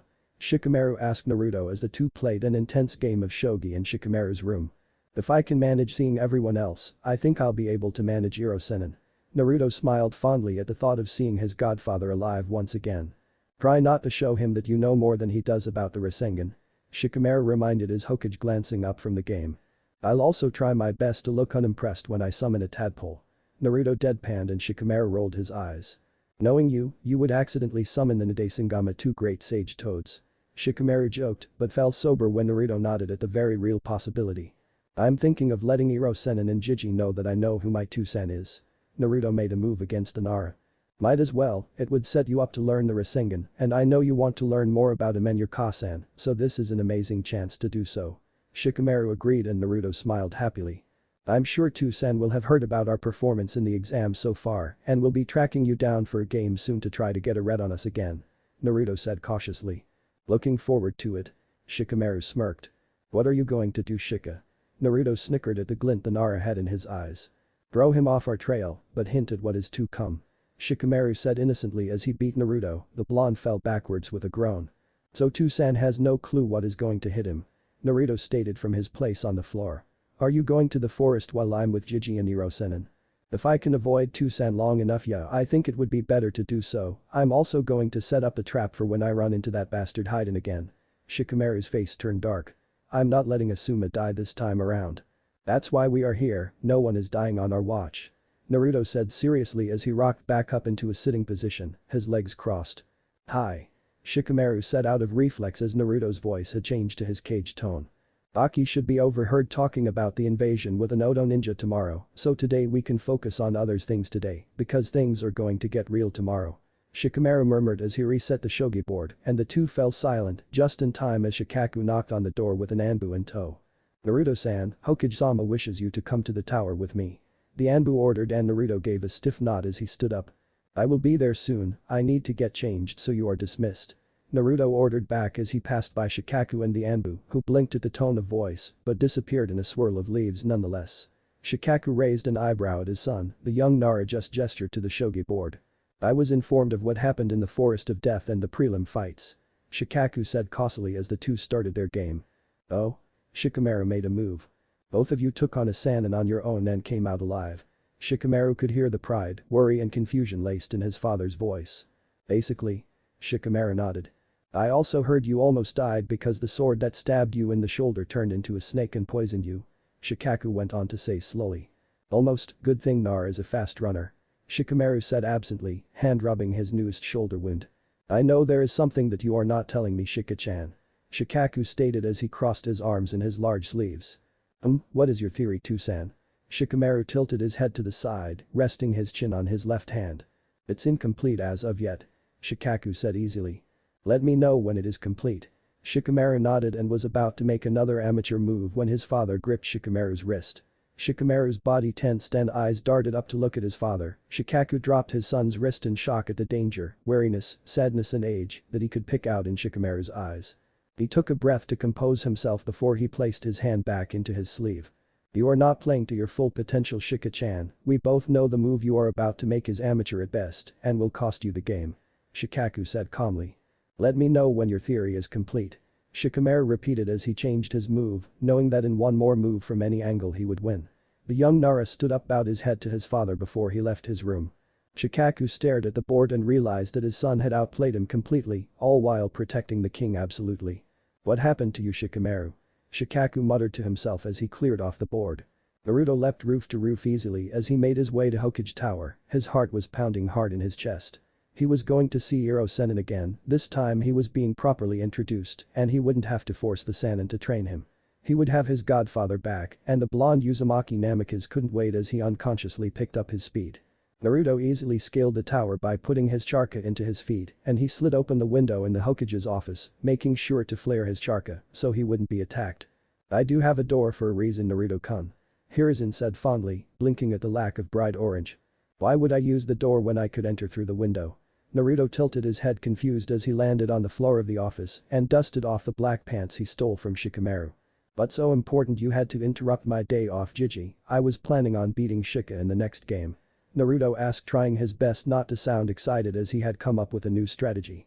Naruto-kun, I want you meet someone. The Sandaime smiled as the door opened and in the flesh, alive and white-haired as ever walked Jiraiya. Naruto had to use all his training and willpower not to rush over to his godfather and hug him tightly before kicking ass all the way to Suna. He kept his face curious as the two gave the other a once-over. This is my former student Jiraiya, the Toad Sannin. The Sandaime smiled.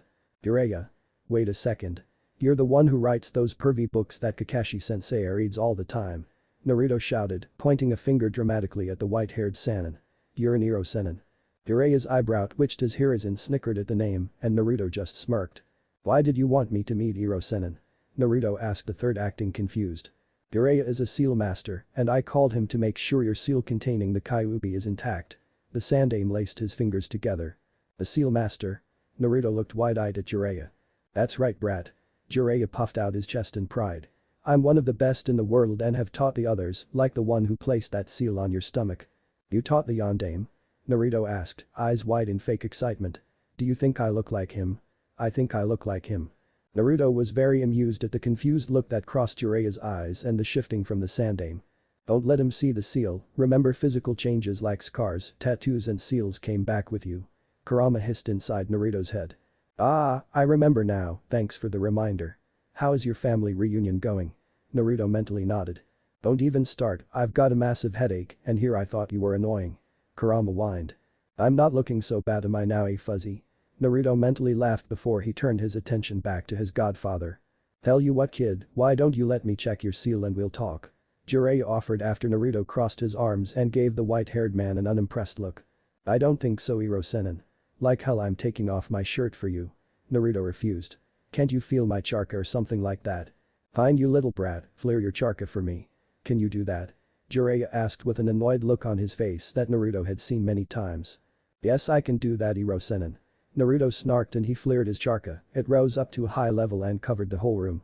Naruto smirked a bit as he spotted the hidden ambush shift slightly at the increase of charka. Naruto's smirk increased a bit as he recognized the charka as Tenzo Yamato Taicho. Good to know he was out of Rude and Orochimaru's clutches. Naruto, your charka is unlike any I've ever come across. Jiraiya said, his voice low and full of awe. However, I do not sense any remaining charka that is leaking from the seal, I would have to say the seal is intact and doing fine. Cool, so what are we going to talk about? Naruto bounced on his heels, pulling back in his charka. Before that, Naruto-kun, I have something I need to tell you about Jiraiya. Hiruzen cut in and the white-haired Sannin nodded. What is it? Naruto asked, feigning confusion. Naruto? I'm your godfather. Jiraiya deadpanned, Naruto forced himself to freeze and glance at the third for confirmation, and Hiruzen nodded. Huh. Naruto said slowly before he flew across the room and punched Jiraiya across the face, all his anger at his version of Jiraiya for going off on his own and dying and not for telling him that he was his godfather was released with that punch. "You left me alone." Naruto hissed, his words having a double meaning, however only he knew the second meaning. "I know. You don't know how much I regret letting the elders talk me into leaving the village. I should have stayed, I should have taken you with me, I should have done something." Jiraiya sat on the ground where he fell from the force of the punch. "That strength you've got there is impressive, have you been training under Tsunade?" Jiraiya gently rubbed his cheek as he stood up. "Who?" Naruto feigned confusion yet again. "Thought you didn't tell me Tsunade left as well." Jiraiya froze up before he rounded on his old sensei. "If I had known that I would have come back right away. I thought Naruto was being cared for by her, after all she is his last remaining family member." "I have a family member?" Naruto tilted his head to the side, this was kind of new information. Yes, he called her Bachan, but he had no idea if they were related or not. "Yes you do." "I'm truly sorry, Naruto." Jiraiya let his head drop. "Will you explain this to me?" Naruto questioned. "After the exams are over, we will find her and she can explain herself to both of us." Jiraiya swore and Naruto nodded his head before he was flying across the room and he threw his arms tightly around his godfather's middle and buried his head in Jiraiya's chest. Naruto shakily inhaled his familiar scent as Jiraiya wrapped his arms around his godson tightly. "I'm here now, Naruto, I'll tell you everything I can and I'll be here to help you from now on." Jiraiya swore as he stroked the blonde hair. "I'm holding you to that, no matter what. If you need to leave for a mission or anything, at least come say goodbye." Naruto ordered, his voice wavering. Jiraiya picked up on the emotions behind those words and nodded his head in a promise. "Good. Now let's go for some ramen and you can tell me about my Tusan and how he was before he became the Yondaime Hokage." Naruto grinned cheekily as he leapt up to the windowsill. He laughed at the shocked looks on Jiraiya and the Sandaime's faces. "Meet you at Ichiraku's." Naruto waved his hand before he dropped out of sight and made his way to Ichiraku's, cackling the whole way. "Hey there, Naruto. It's been a while." Tucci greeted his favorite customer with a large grin and quickly started making a bowl of Naruto's favorite ramen. "Hiya Tucci Jiji. Sorry, I've been really busy with the Chunin exams and everything." Naruto rubbed his head sheepishly as he sensed Jiraiya approaching the restaurant. "What the hell was that, Naruto?" Jiraiya questioned. Naruto turned his head as he slurped a large amount of ramen. Jiraiya stared at the blonde, flashing back to how Kushina used to eat ramen just like that in this exact spot with Minato by her side. "What the hell was Wadiro Senin?" Naruto asked innocently as he finished his bowl and Tucci set down another one, interested in why Jiraiya of the Sannin was talking with his favorite customer. "You can't just drop a bombshell like that on us and then jump out a window." Jiraiya huffed as he slid onto a stool by the blonde, ordering his own bowl. "It's not that big of a deal, I mean you have to be pretty stupid not to see the resemblance, and then I did some research with shikamarus and since Shika's a Nara, it was easy to come to the correct conclusion." Naruto said seriously as he started on his second bowl of ramen. "Huh, you're full of surprises aren't you, kid?" Jiraiya pondered over the words as the two ate. "You have no idea." Naruto said cheerfully as the two ate their amazing ramen, while Tucci looked on with a small smile as he remembered Jiraiya taking another blonde to his stand for ramen after training. It looks like history was repeating itself. "Come on kid, time for that talk I promised you." Jiraiya said as the two paid for their ramen, his heart swelling at the sight of the green frog wallet the blonde had used to pay, before regret hit him hard for not being able to give to him in person. "Sweet." Naruto grinned, he knew this was going to be a repeat of some information, but this time around it felt different. The blonde walked beside his godfather, ignoring all the glares and whispers, however Jiraiya did not do so. He felt his fists clenched together tighter at every word or glare sent in his godson's direction. The duo arrived in the same training ground they used the last time, but the circumstances were very different and for that Naruto was thankful.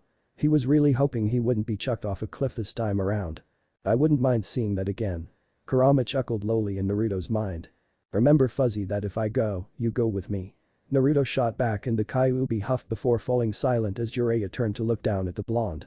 "First off, those glares people had on when we walked by, how long?" Jiraiya didn't want to finish the sentence.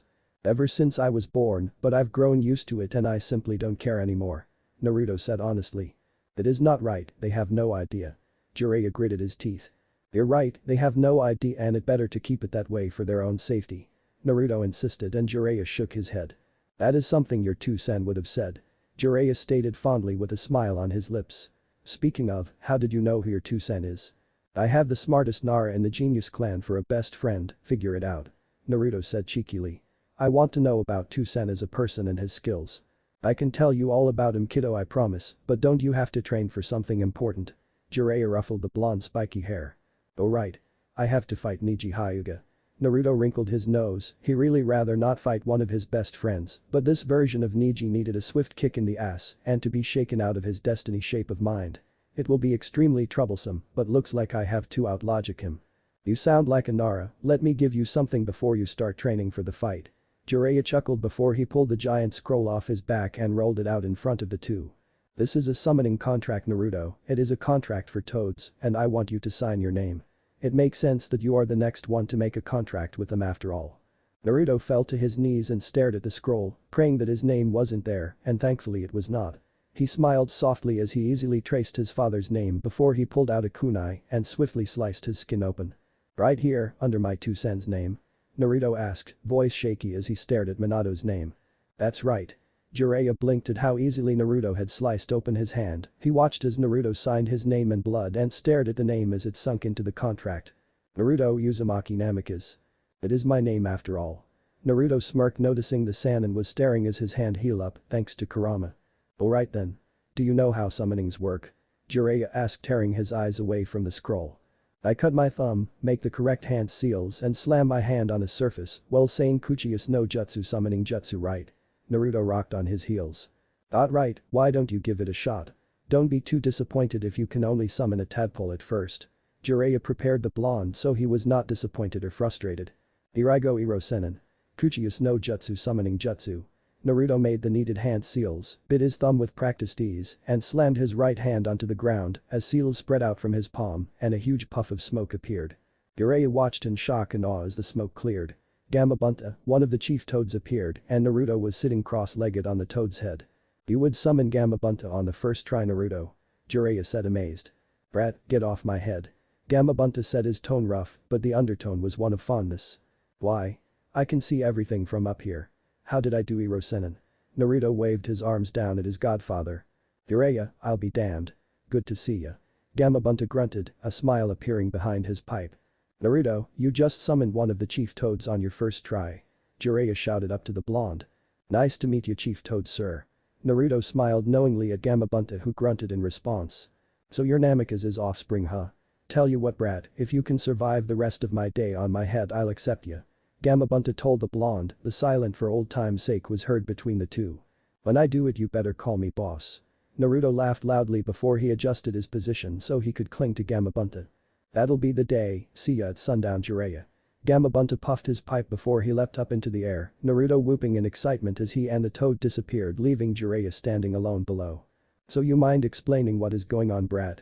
Gamabunta questioned the blonde, who was easily sitting on his head as the giant toad leapt around the outlying forest, not to frighten the people in the village. Naruto sighed and told the toad chief the whole story. That makes sense, some of our kin that died in the war suddenly came back to life. We knew you had something to do with it, anything weird that happens is always related back to you. Gamabunta shook his head in a fond manner before he spotted the sun setting and Naruto still on his head. We better get you back to Jiraiya before he comes tearing up the place looking for you. Try to keep him alive this time, yeah? I plan on doing my best. Naruto promised solemnly. Did you know I can't harness my sage mode while I'm 12? It's a real buzzkill, mention it to Jiraiya, will ya, so when I hit 16, I'll have a good excuse to be able to use it. Will do. Gamabunta grunted as he landed in the training ground where Jiraiya was resting under a large tree. Brat managed to stay on my head all day, I think he has the making for another sage, when he's old enough he'll be reversed, summoned to start training. Gamabunta admitted to the white-haired Sannin. Really? Jiraiya's eyebrows rose up as he craned his head backwards to look at Naruto, who had curled up on the toad's head and was breathing evenly as he fell asleep. Really? Now make sure the brat gets home safe and stay close to your Hokage tomorrow. I have a feeling something is going to happen and you will be needed. Gamabunta ordered and waited as Jiraiya leapt up onto his head as well and gently slipped his arms around the sleeping blonde before dropping back to the ground. Thank you, Gamabunta, tell the others I say hello. I planned on staying to see Naruto's fight anyways. Jiraiya inclined his head and the toad chief nodded before he disappeared in a puff of smoke. You're an odd one, Naruto, but looking at who your family is, you fit right in. Jiraiya said, fondness creeping into his tone as he headed back towards the village and the place he was staying whilst in the leaf. And done. Shikamaru stepped back and smiled happily at the finished result of his hiding trap. It was exactly the same one that trapped him in the future, but he was hoping he would get to the immortal man before he could come across Asuma. That was easier the second time around. Shikamaru brushed off his pants as he petted a deer that had been watching over him whilst he worked. "Want to come to the shrine with me?"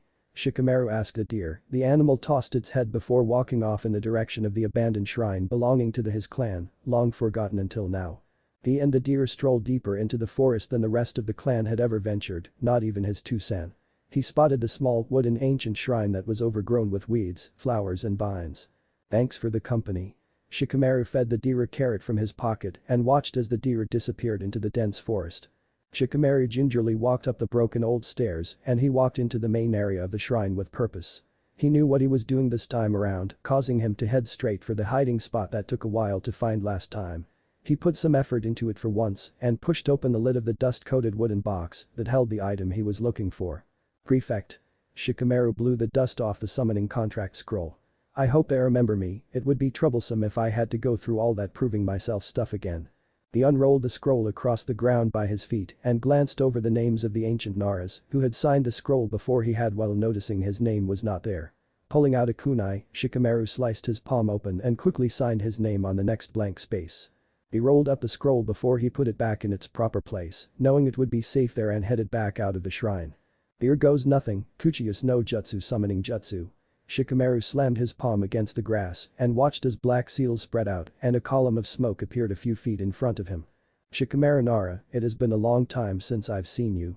A female voice called out cheerfully as the smoke cleared, showing a 10-foot-tall white-tailed doe curled up on its side wearing a tight-fitting white robe, smiled down at the small genin. "Did you shrink since the last time we met?" "Hello KMSETSU Snowfall, it is nice to see you too." "Actually I haven't shrunk, try going back in time."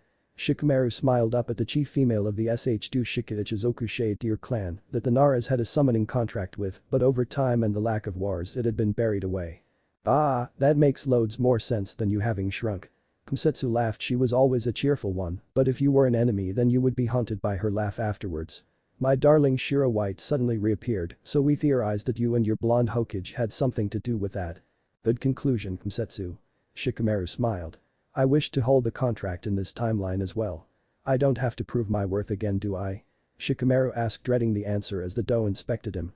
"Nah, not this time. Once was enough if you ask me." Kusetsu smiled before she dropped her head onto her hoofs and blinked at him. Shikamaru smiled at the familiar sight and sat beside her nose and stroked her fur. She made a noise of approval.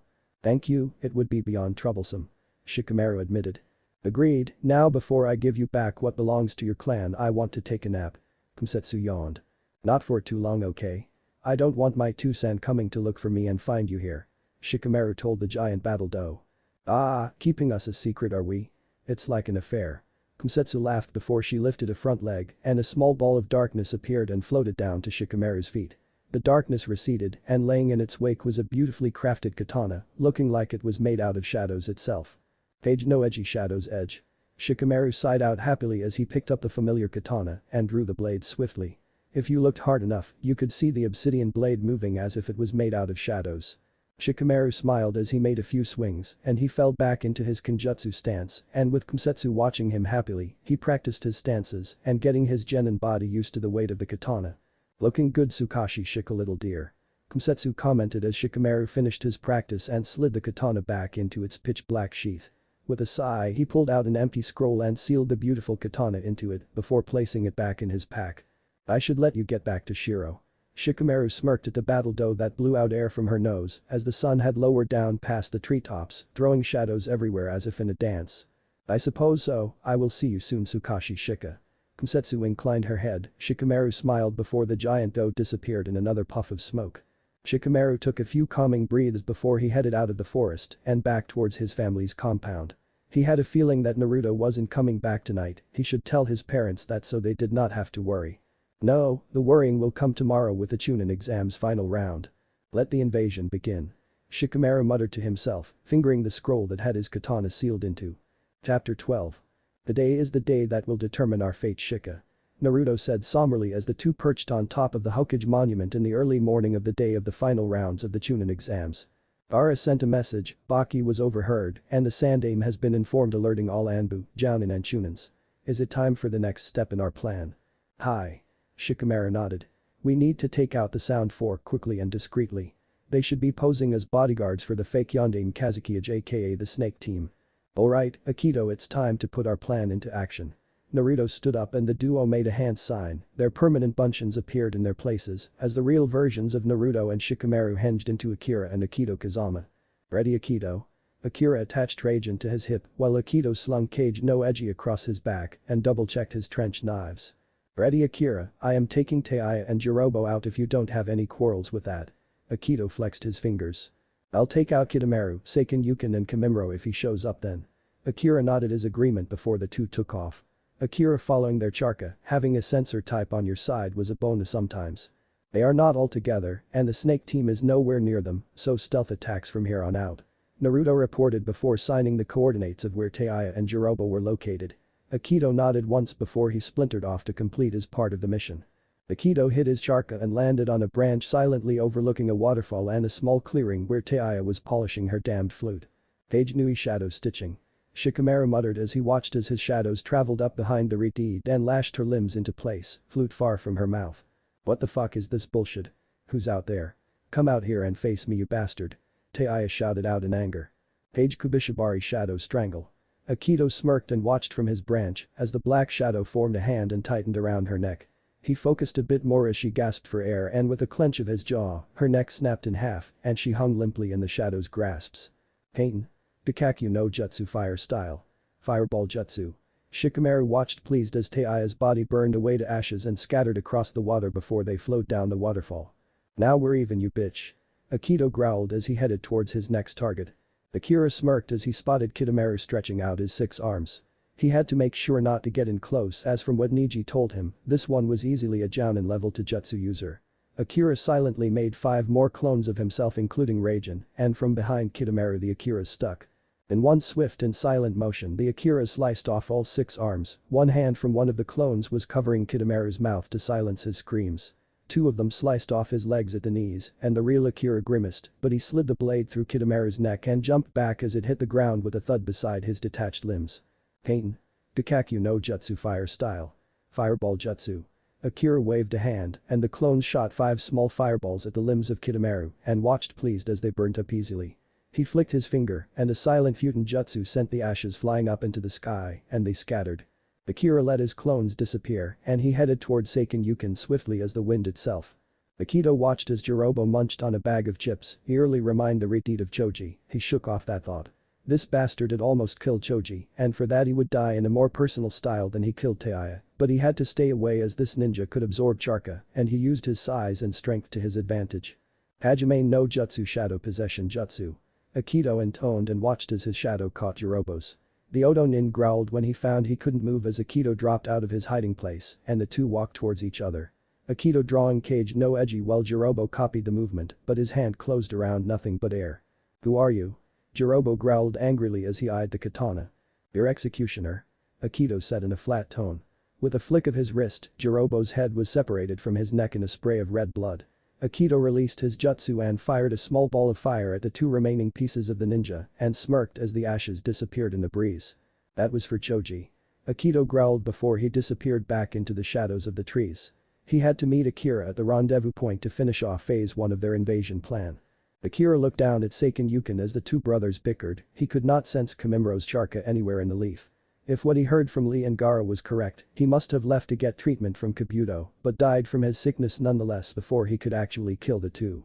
So if he waited long enough, the sickness would kill him and no fighting would be needed. Akira gently laid his palms on the ground before him and kept his indigo eyes trained on the brothers in front of him. Oten Kekai. Dorm DMMU Earth-style barrier. Earth Dome prison. Akira whispered, using Jirobo's jutsu against his own teammate. Akira watched as the brothers were trapped within the prison and the redeed made a small opening at the top of the dome. Pain. Bikakyu no Jutsu fire style. Fireball Jutsu. Akira intoned as he hovered on the wind using his wind affinity and his charka control. He shot the fireball down into the opening and didn't flinch as he heard the muffled screams of the brothers burning. He kept the stream of fire up until he was completely sure the 2 were dead and burnt to ashes. He dropped both his jutsus and watched as the wind whisked away the remainders of Seiken Yukin. Akira took off towards the rendezvous point where he knew Akito was waiting for him. So? Was that easier the second time around or was it just me? Akito asked as Akira dropped down next to him. No, it was much easier. Akira agreed. Now to finish this part of the plan, we then should swap places with our bunchins and get to the exams before I have to fight Niji. Right. Akito nodded in understanding. The two made a hand sign and watched as permanent bunchins of the Sound Four appeared beside them. Prefect. Go and carry out the plan. Akira ordered and the bunchins nodded and the four took off to fulfill their roles. Ready to head out? Akito questioned and the other Redeed nodded and the two flew out into the village in two red blurs. Thus began the rumors of the two mysterious red blurs that would grow into something more before the day was through. Akira and Akito watched as Naruto and Shikamaru made their way to the arena with Shikaku and Yoshino. The two had to wait until the four separated before they leapt down and with no one around swapped places. Naruto worked out a kink in his neck as Shikamaru tightened his standard ponytail as they approached the box housing all the fighting genins and their jounin senseis. About time. Genma, the protector for the final round, called as the two walked in, trying to hide their smug smiles. We didn't think you would show. Please, we wouldn't miss this for anything. Naruto smirked, eyes flickering to Niji who was glaring hatefully at him. Even if it's troublesome. Shikamaru sighed while Tamari huffed at the comment. Gin up Shika. When the day is done I'll let you sleep all you want. Naruto whacked the Nara on the back enthusiastically while the black-haired genin grumbled under his breath. I better get to. Shikamaru grumbled knowing that he and Naruto were going to need a week to recover from everything that was going to happen today. Are you ready Shikamaru? Asuma questioned his genin curiously. As I'll ever be Asuma-sensei. Shikamaru said truthfully as the two moved away from the others in the room, so he let his voice shake a bit. He was in fact scared of what was to come and he hoped nothing major had changed thanks to the ripples he and Naruto had made during the prelims. He noticed Sasuke was there on time, so the bonus was that he wouldn't have to fight and be exhausted when the time came. I'll be cheering for you Shikamaru. Asuma smiled, placing his hand on his student's head fondly and Shikamaru smiled shyly up at him, feeling a piece of his heart slowly returning to him. He had lost it when Asuma had died by the hands of Haiden, but seeing him here and being in his presence was repairing that hole. Perhaps he could convince Naruto that Akito needed to take Haiden out sooner than before, he had to make sure Asuma was safe from that psycho. Thanks sensei. So Naru-chan, how did your training with Jiraiya-sama go? Kakashi asked the blonde quietly. It was great. He even had me sign the same contract as my Two-san.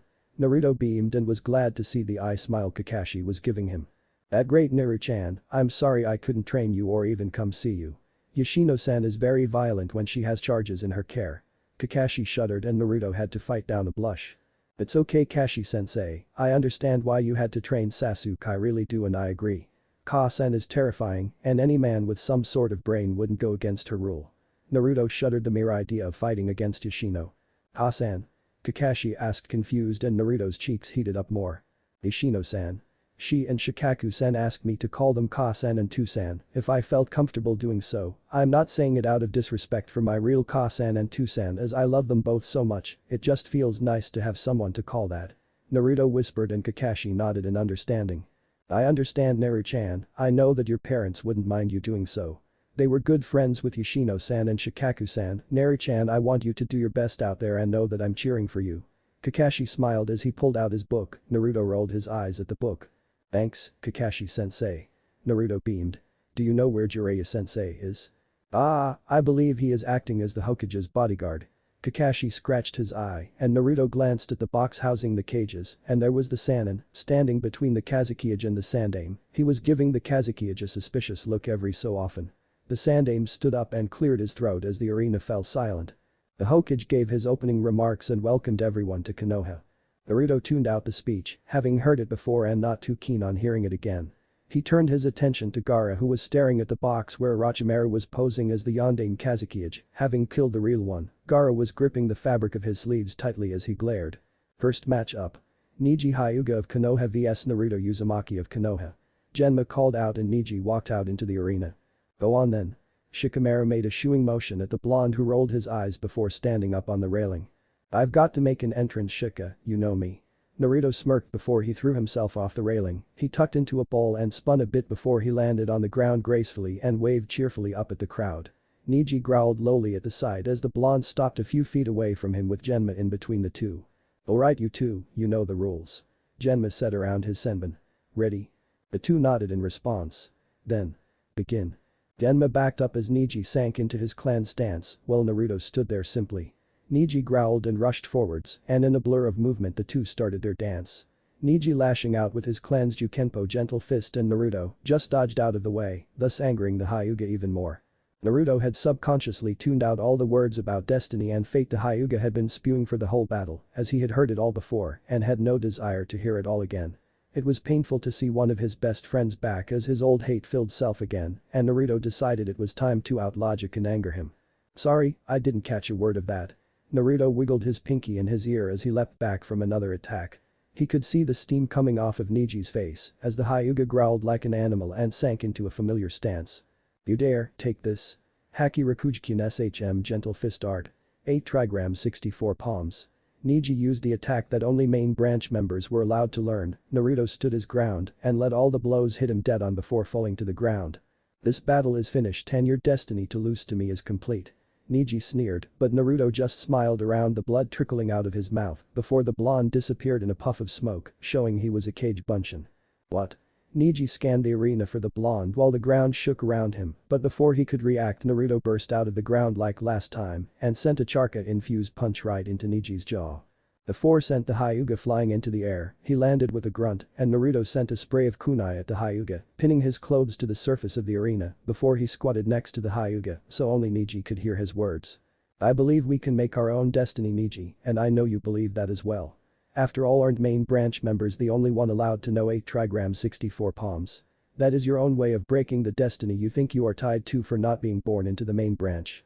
If destiny were set in stone, I would never have survived the night I was born or any day after that. Yet here I am, you think you are the only one with a horrible seal placed on you, think again. I have one of the most powerful and most psychotic monsters out there sealed within me, I have to fight every moment of every day to keep it at bay. Okay, the most psychotic part may have been a stretch nowadays, but not in the past." Naruto felt Kurama mentally puff out his chest when called most powerful. "I'm still here, aren't I?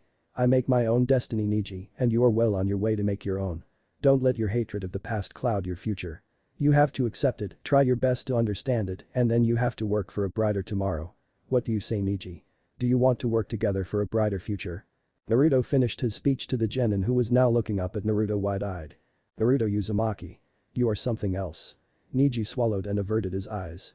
"I can't just let go of my hatred as easily as you can. It will take time, trust me, I know, nothing was easy about letting it go for me," Naruto said soothingly. "Start with finding out the truth of what happened to your father." Niji's head whipped around at those words. "When the time comes, things will change in your clan, I can promise you that, and I just know you will be at the head of these changes. So, what do you say, Niji? Will you help me change the future?" Naruto asked, holding out his hand to the Hyuga, his words having a double meaning to them. "I say. I'm looking forward to it," Niji said slowly. Naruto grinned happily as he removed the kunais pinning him and hauled the Hyuga up. "Proctor, I forfeit." Niji's voice rang out and the stand erupted in cheers and shouts. "Winner Naruto Uzumaki of Konoha." Genma raised his hand closet to Naruto who smiled softly at Niji. "When this is all over, we should have a spar. Your Jukenpo is amazing and I can't wait to fight against it in a friendly fight," Naruto suggested and earned a small smile from Niji. "I would like that, Naruto. Thank you." Niji shook Naruto's hand.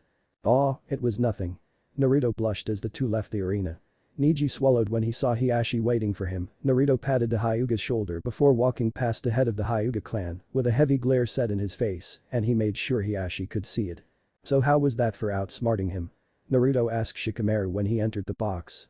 "Worthy of Inara," Shikamaru commented while Kakashi patted Naruto's head in his version of praise. "What did you say to him anyways? No one could hear a word of it," Kakashi asked the blonde. "It's a secret." Naruto smiled cheekily, gaining a fond eye roll from the jounin before the blonde went to stand by Shikamaru and Gaara who were standing beside each other at the railing. The 5-minute signal just went off. Gaara muttered to the two. "Good luck, Gaara, try not to kill Sasuke, will you?" Naruto whispered as Sasuke headed down towards the arena. "No promises," Gaara growled. "I like his way of thinking, can't we kill the little whelp?" Kurama questioned. "We can't kill this Sasuke for something our Sasuke did. If we can swing this right, he will make a fine Anbu Taicho for Konoha." Naruto reminded the fox that just grumbled annoyed but settled in the watch what was going to happen next. Next match. Gaara Sabaku of Suna vs Sasuke Uchiha of Konoha. Genma announced the next match and the Redeed using his sand entered the arena across from the Uchiha. "Ready? Begin." Genma backed off and Sasuke went on the attack. Gaara was forced to play defense as he used his sand to block every attack the Uchiha made. 5, 4, 3, 2, 1. White feathers fell around the stadium. So it begins. Naruto muttered as he and Shikamaru quietly released the Genjutsu before falling to the ground asleep like the others around them minus Kankuro and Temari. Asuma and Kakashi quickly dispelled the Genjutsu around them and checked on the sleeping genin still in the box. Temari and Kankuro had leapt out to join their little brother the moment the feathers fell. "They're okay, Asuma, we need to go. They will be safe here." Kakashi looking up from his place by Naruto, Asuma nodded and touched Shikamaru's forehead briefly before the two Jounins disappeared from the box. Naruto opened his eyes and sat up next to Shikamaru. After making sure Shino was still out, the two created their buncheons and left them sleeping in the room and hinged themselves into Akira and Akito. Akira woke up Naruto and Shikamaru while Akito woke Shino. "Who are you?" Naruto demanded as he leapt to his feet next to Shikamaru and Shino, all three falling into defensive stances. "We are allies, there is an invasion by Odo happening. Suna was supposed to be in on it, but thanks to Sabaku no Gaara they are now on Konoha's side. As Chunin hopefuls, you three must help keep the civilians safe alongside the other ninjas in the village. Can you do this?" Akira looked each genin in their eyes, making sure to use his caged tone of voice. "Hi." The three agreed. "Good, make Konoha proud." Akito jerked his head to chaos that was happening in the stadium. The three nodded and leapt out of the box. They started to gather the other genins, and then they started to cart civilians off to safe locations. "Looks like Orochimaru is being unmasked by Gaara." Akira pointed at the sand ripping apart the Kazukiage disguise to show Orochimaru below. "You killed my father and tricked Suna into siding with Odo. From here on out Suna will aid the Leaf." Gaara's voice boomed and a column of sand flew up into the sky as a signal to all Suna ninjas. "He was never this dramatic before he met you."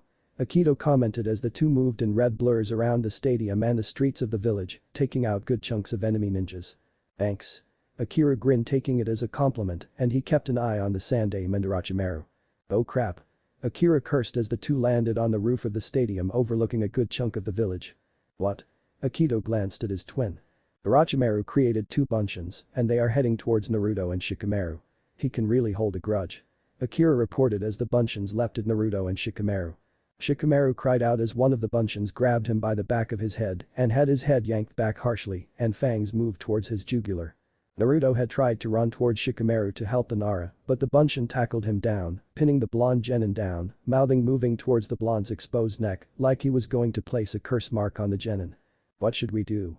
Akira swallowed hard as he looked towards the buncheons and then at where the Sound 4 were raising the Shishi Engine 4 Violet Flames formation to trap the sand aim, leaving Jiraiya outside the barrier with the Anbu squad. "Look." Akito pointed down at where Naruto and Shikamaru were pinned down and both sighed a breath of relief when Guy and Lee did a dynamic entrance, giving both buncheons strong kicks in the head making them disappear, leaving the two genins unharmed thankfully. "Thank God for Guy and Lee."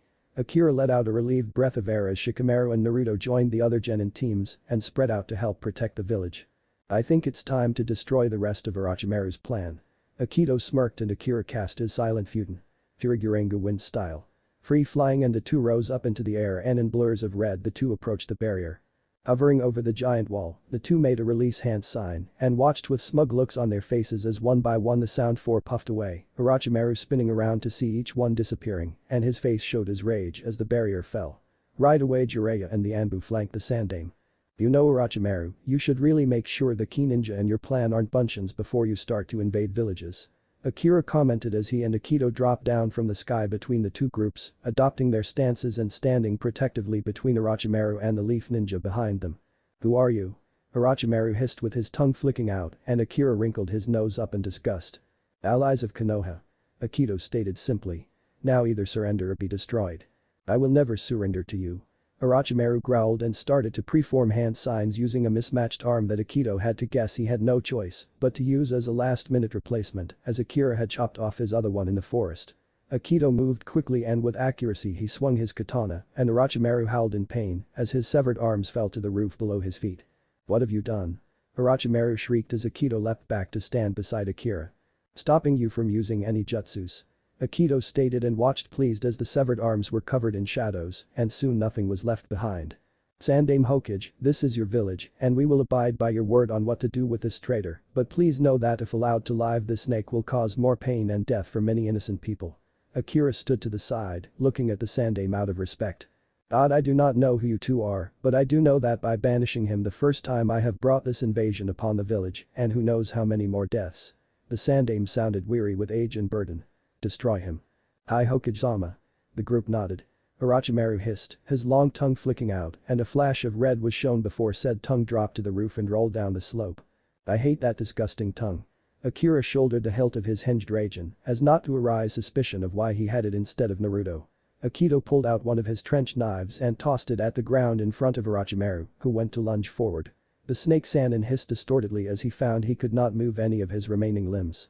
Slice all his limbs into pieces, then seal them into separate scrolls and burn them after the battle is finished. Akito signed to the Anbu team, the stance and presence of power the Redeed gave off made them not question his orders as they leapt into action. Jiraiya stayed back guarding his old sensei, his face uncertain. We will handle this with the Anbu team, there is no need for you get involved. Akira nodded his head slightly at Jiraiya, knowing that the man was battling his feelings about his old teammate. Thank you. Jiraiya trailed off as the Anbu team, and Akito lashed and slashed Orochimaru into pieces, each piece being sealed in a different scroll. Akito's binding through the trench knife working to its full potential. My name is Akira Kazama, and that is my twin brother Akito. We will explain everything once the invasion is won, for now my brother and I will patrol the village and make sure things are going well. Akira forcing himself to kneel in front of the Hokage. Normally he wouldn't have done so, but he respected Jiji and he had to keep up the act. Thank you Akira Kazama. The Hokage nodded and Akira stood back up before he joined his brother's side and together with their katanas the two sliced right down the middle of Orochimaru's face before the two left the rest of the ceiling in the Anbu's capable hands. About damn time that snake got what was coming to him. Kurama cackled inside Akira's head. Agreed, that felt really good. Akira cackled alongside the nine tails. Akira and Akito leapt off the roof in red blurs and perched on their place from before overlooking the village. I sense Shikaku-san, Inoichi-san and Choza-san are fighting another wave of Odo ninja at the gates to the village. Akira reported. I will aid them before moving on to find Iruka-sensei and the academy children to make sure they are safe. Akito said and Akira nodded once and Akito ran off in a red blur. I'll help out some of the cute little genin then. Akira leapt off towards the largest grouping of Konoha genin Charka to see them surrounded by some Jounin level Odo ninja. It was Team Guy, 8 and 7. Each genin was sporting their own injury of a sort and seeing the blood coming from his friends boiled Akira's own. Let's show them true power. Kurama hissed. Let's show them what a fox can do. Akira grinned viciously before growling like a fox when he spotted Lee being grabbed tightly by his throat. In a blur of red, Akira moved in with his katana pulled out and after infusing it with some charka, Akira attacked. Lee suddenly was dropped onto the ground, Tenten grabbed the back of his suit and dragged him back away from the red blur that was darting between the group of enemy nins. What is going on? Kiba questioned as he adjusted his grip on a kunai Akamaru growling slightly by his feet, Shino and Hinata did not have an answer for him. Whoever he is strong and is using a katana. Tenten observed the flash of steel was seen every so often, Niji had his Byakugan activated and he steadied himself after looking at the red blur intently. This person has the strangest flow of charka I have ever seen and there is a ton of it, Niji reported. After the talk with his uncle, he had gone to his team and made peace with them and swore to be a better team member and they had welcomed him back happily and youthfully. HN. Sasuke growled as Sakura shifted beside him, eyes trained on the blur. So cool. Naruto breathed, letting his cage buncheons disappear. The last Odo ninja in sight dropped to the ground dead and the red blur came to a stop, revealing a 6'1" man with crimson hair tied in a braid with jaw-length bangs, his indigo eyes dark as he wiped blood off his katana as his red cloak settled around him. Are you all alright? The voice was deep but it had a caring tone to it and it sounded like the wind. We think so. Thank you. Sakura spoke up as the others seemed to be busy staring at him, for some reason she got a good feeling around this man, like she knew he wouldn't hurt them. My pleasure, you all have done well today. It is not an easy situation to be thrown into, but you did well. Akira looked at each of them, Sasuke was the only one who looked away annoyed. The invading force should be soon destroyed along with its leader. For now focus on keeping people safe and watch each other's backs in case of a sneak attack. Akira ordered and they all nodded, taking his words seriously. Hey, I didn't catch your name last time. Naruto stepped forward and Akira ruffled his blonde hair, feeling odd doing so. Good to see you again kid, my name is Akira Kazama and my twin brother Akito is out there as well, so if you see someone else with my face, but with different clothes and a ponytail, he is an ally. Akira informed them before casting a silent futon. Furigurengu wind style. Free flying and he hovered up in the air before he waved at them and flew off in a red blur. So cool. Naruto repeated, and this time he had some agreeing with him. I've never seen him in the village before. I hope we get to see him again and maybe train with him. Kiba said in awe, and they all couldn't help but agree with the idea. Akito's speed towards where he could now see the older generation of Inoshikacho fighting off a large amount of Odo ninjas on their own. Akito narrowed his eyes and drew his katana and leapt into action. He sliced down an enemy who was sneaking up behind Shikaku. The Nara head whirled around to see Akito yanking his katana out of the ninja, and the body was eaten away by darkness. Akito and Shikaku's eyes locked. Akito inclined his head slightly before he leapt of the roof and slashed his way through the rest of the Odo ninja, helping out the older Inoshikacho every so often. When the last enemy fell, the trio glanced up at Akito who was standing up on a higher roof, the wind billowing his cloak and ponytail out behind him as he sheathed his katana on his back. "Who are you?" Inoichi questioned, still in a battle stance. "An ally of Konoha, my name is Akito Kazama. All will be explained later, but for now I would suggest you three go check on how the academy students are doing. This was the last wave of Odo ninjas. The front gate is secure." Akito informed the trio before he leapt towards some familiar charka, leaving the older Inoshikacho group behind him. Akito moved from roof to roof before pausing on the edge of the Hokage Tower where spotted Team 10 and the Sand siblings fighting together against one of the last and largest groups of Odo ninja. Akito drew his katana once more and dropped down and punched one of the Odo ninjas in the nose with the hilt of his katana, knocking him into a few other ninjas behind him. That ninja had been coming up behind Ino ready to kill her, so he got there first. Akito turned into a blur as he attacked the group of Odo nin, working with Gaara's sand, Kankuro's puppets, Tamari's Futen jutsus and Shikamaru's shadows. Akito took down the enemy ninja, while letting a few through so Ino and Choji could take them down in close combat. Once Akito felled the final enemy ninja, the Redeed turned back to the group of genin, seeing Gaara hiding a smirk behind his slowly dissolving sand barrier, as the Kazekage knew of his and Akira's appearance changes. "Thank you for your help. Who are you?"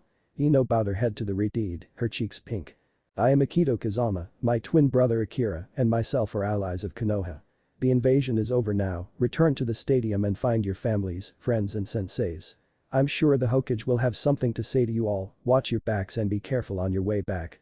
Akito explained. He nodded at Shikamaru who nodded back before Akito glanced up to see a red blur pausing over him, and Akito suddenly floated up into the air to join the red blur. "So? That went well huh?" Akira asked as the twins made their way back to the stadium where the surviving Leaf ninjas were now gathering, reuniting and treating injuries. "Much better than last time." Akito nodded as the two took up their usual perch on the roof. "That is the biggest understatement in history." Akira nodded sagely. "Now here comes the backlash." Akito commented as Shikaku, Inoichi and Choza appeared on the roof behind them. "The Sandane wishes for us to escort you two to his office to wait for him while he organizes things here," Shikaku said with his arms crossed as he looked at the twins interested. "Hi." The twins agreed and were silent as Inoichi and Choza flanked them while Shikaku led the way to the Hokage's office. The strange group made their way into the Hokage's office and the Inoshikacho guarded the twins who had sat down on the couch that was pushed off to the side of the room. Akira was wiping down his katana with a bored look on his face while Akito was leaning against Akira's shoulder, eyes shut like he was sleeping. Shikaku took notice of how relaxed the two were around the three of them. It showed immense trust, even more so on Akito's part for actually falling asleep around them. They felt familiar to him, but he could not place the feeling and he didn't get a chance to get anything out of the two as the doors opened and the Sandane came in with Uraya and the elite Jounin including the Jounin senseis. Akira elbowed Akito whose eyes shot open and body tensed before his slitted eyes darted around the room and he relaxed seeing there was no threat. "I guess you want some explanations Hokage-sama?" Akira asked, the two not making any move to get off the couch. Akito sighed, knowing this was going to be a real test to see if their story would hold up with every ninja in the room. Thank you for watching this video, I hope you enjoyed it. If you want to see the next part, don't forget to turn on notifications by hitting that bell icon. Please like, subscribe, and comment below to let me know your thoughts. Check out my other videos for more content you might enjoy. Until next time, take care.